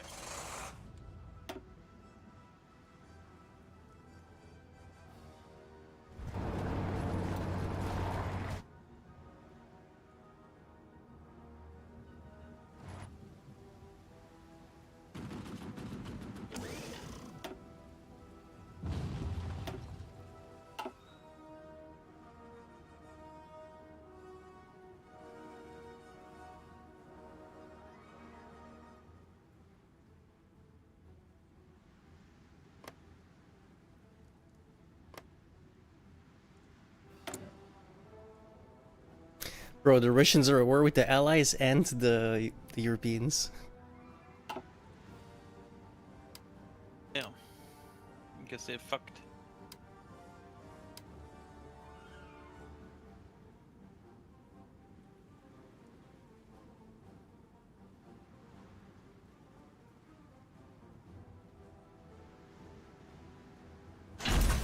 Dude, down here it's a fucking standstill, bro. No. Supply at all. Well, now it is, but moved up a little bit.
Now I know why we don't have fucking supply over here.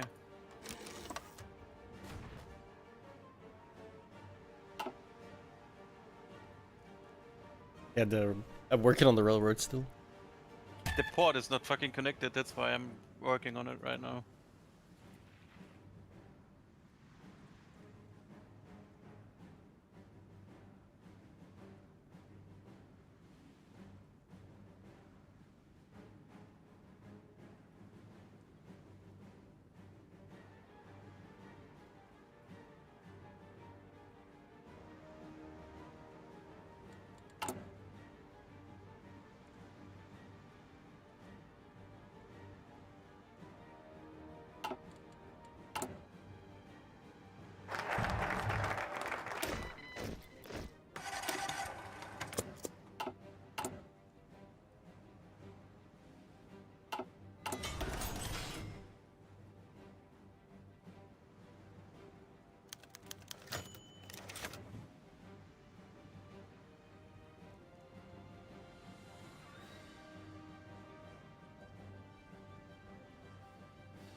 이동 준비 완료. 이동 준비 완료.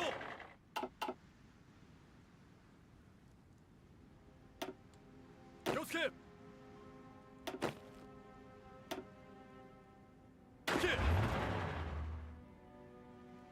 이동 준비 완료.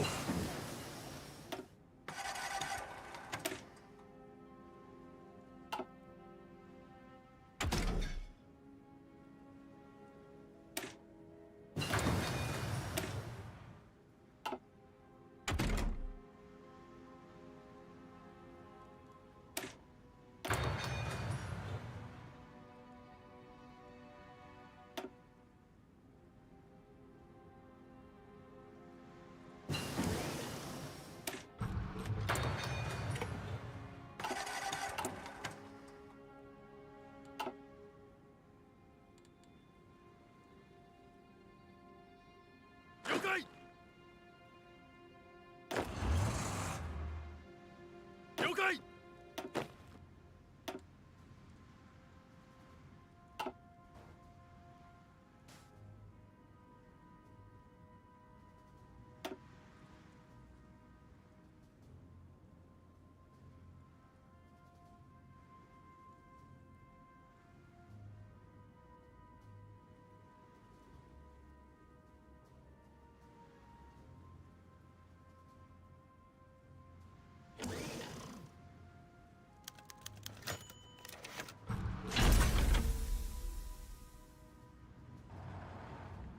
내려.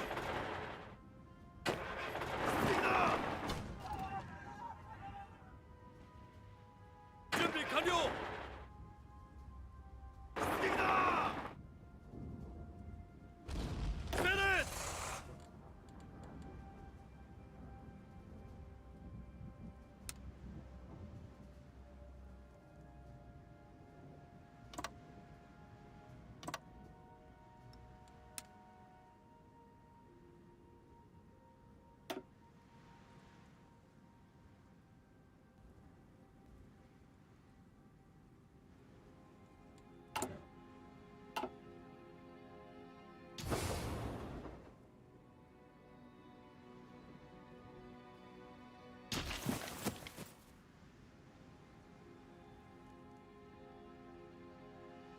이동 준비 완료.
교스캡. 교스캡.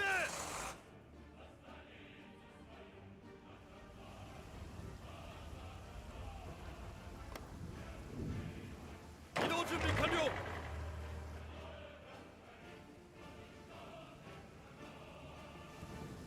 세렛.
준비 완료.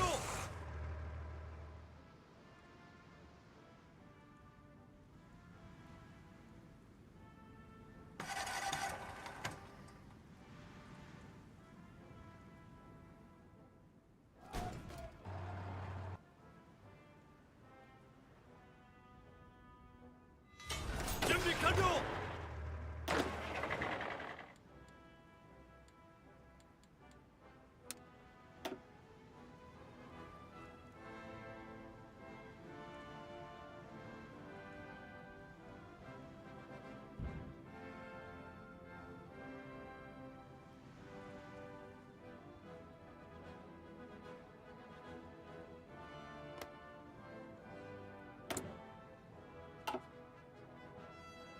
Finish!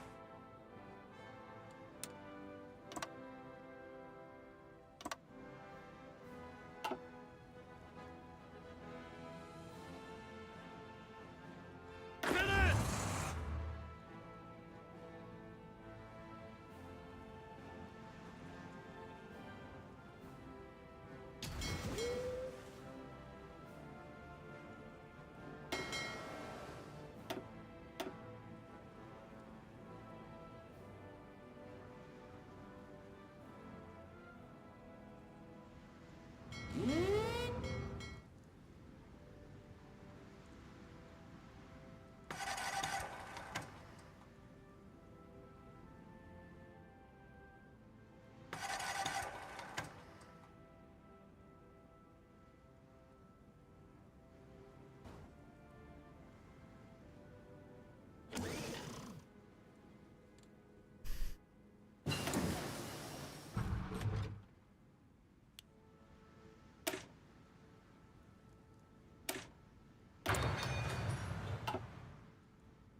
이동 준비 완료.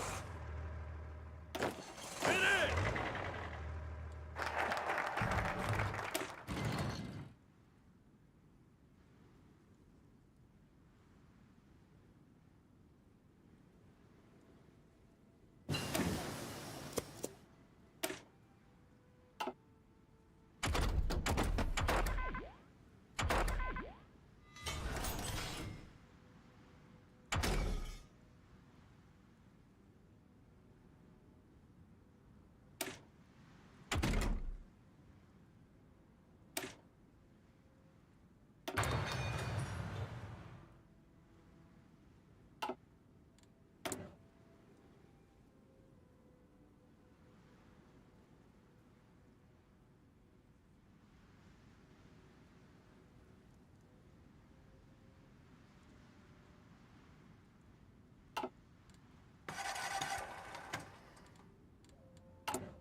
준비 요시.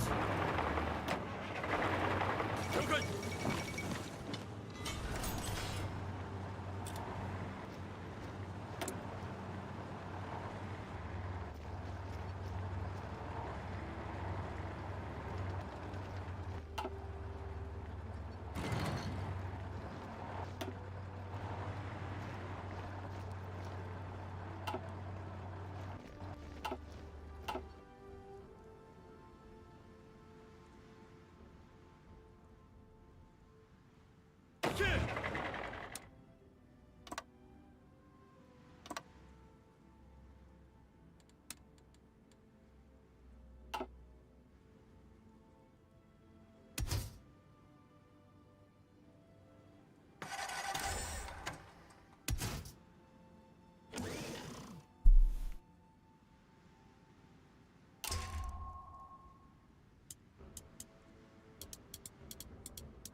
준비 요시.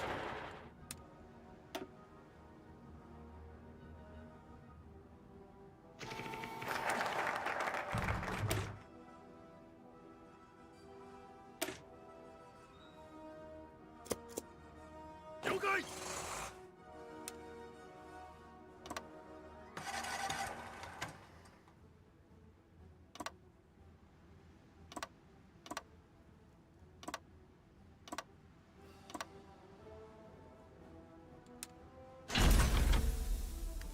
Give me a second.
준비 완료.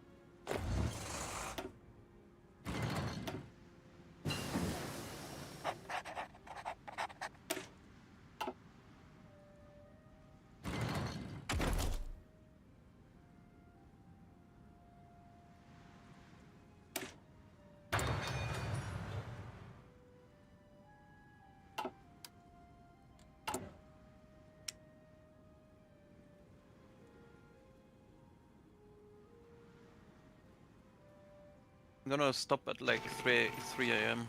I'm getting fucking tired as fuck. Yeah, I'm about to leave as well. I don't really have the...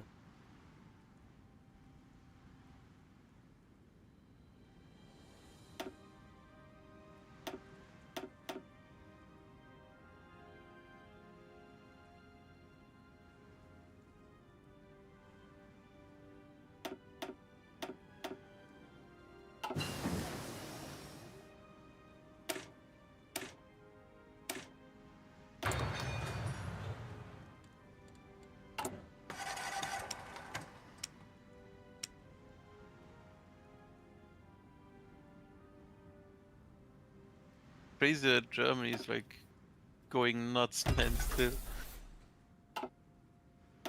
Usually I see them die all the time.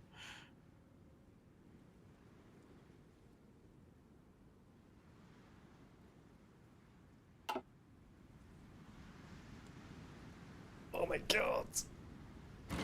Oh. Whew.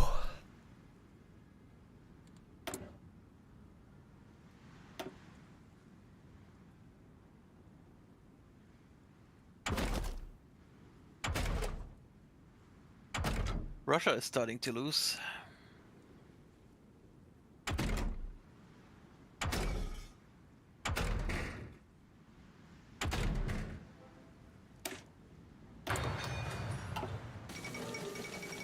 Good. More expansion for us eventually.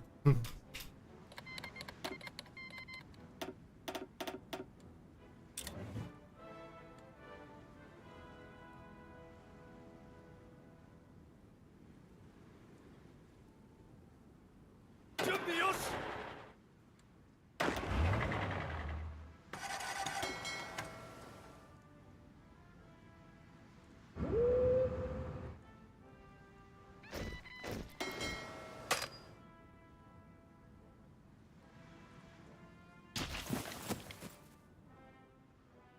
준비 요시.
준비 요시.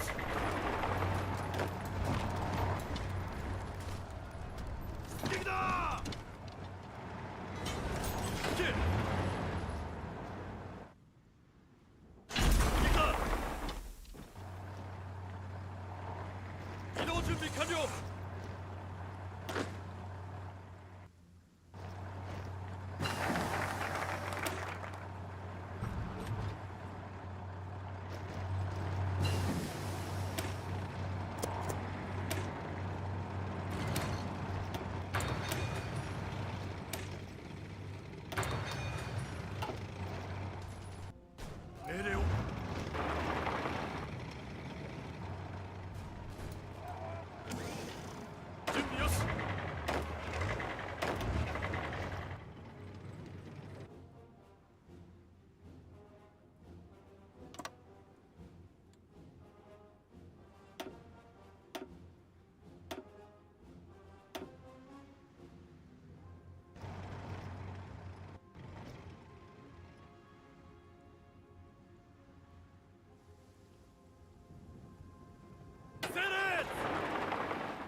준비 완료.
내려요.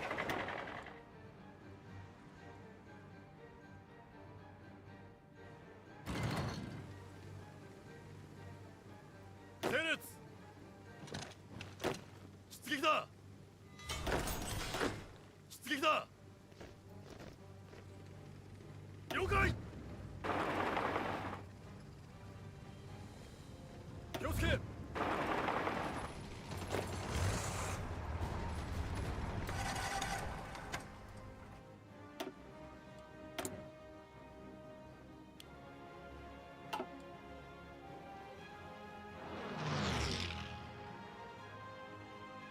내려요!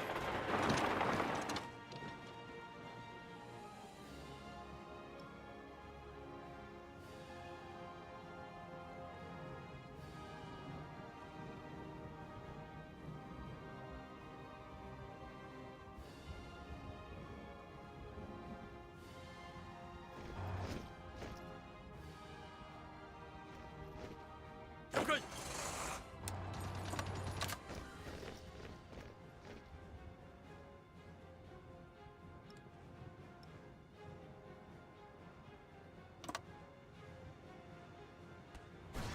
준비 완료!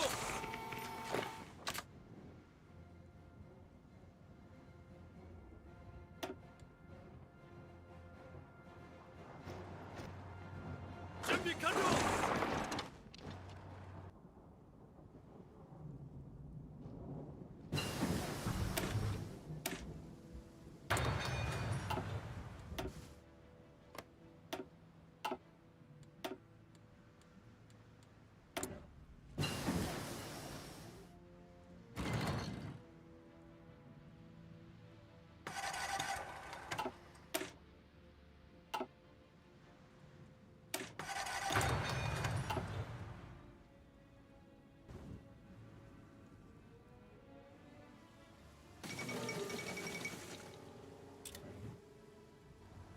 오케이! 준비 완료! 気をつけ!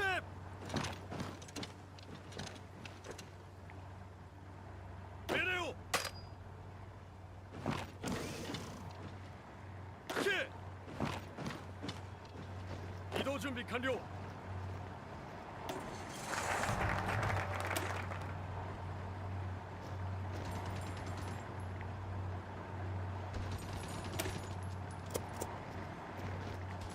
이동 준비 완료!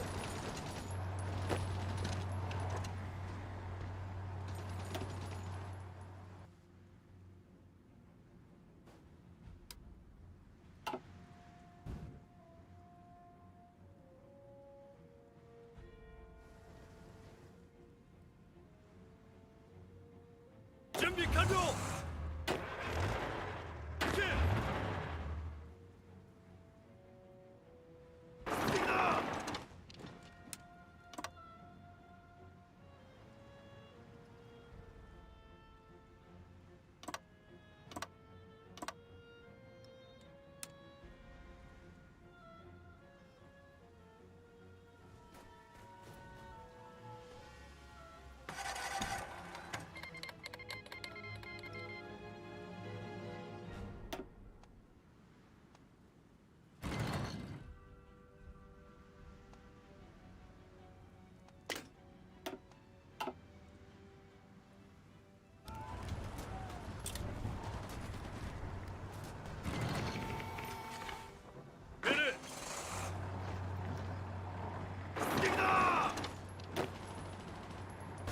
스피드! 이게!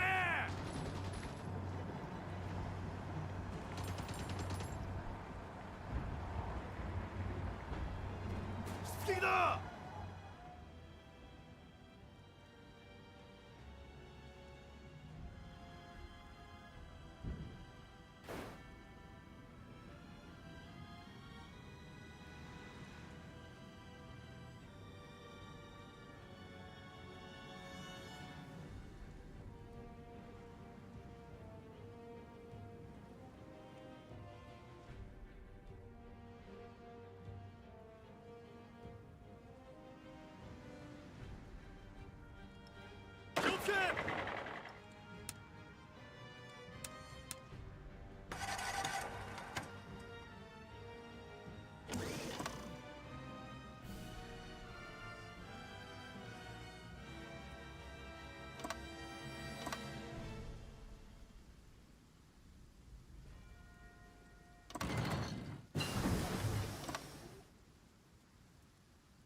준비 완료!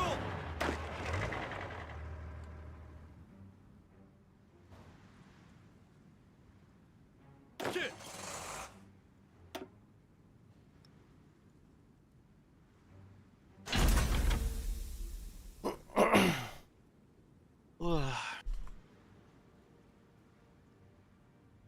This island hopping campaign is brutal. I bet.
You want to call it here or? You That's want to fine. do- Yeah.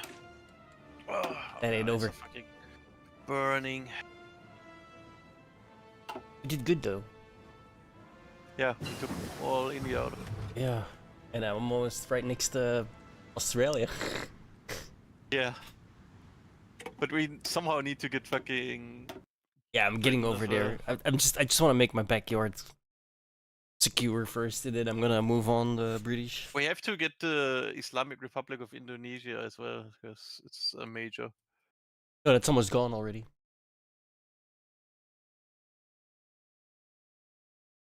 I almost took that already. That's what I was doing just now, the whole time. The naval invasions. That republic is almost gone. Crazy, man.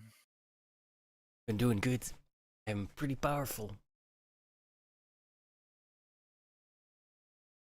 Alright, bro. See you tomorrow.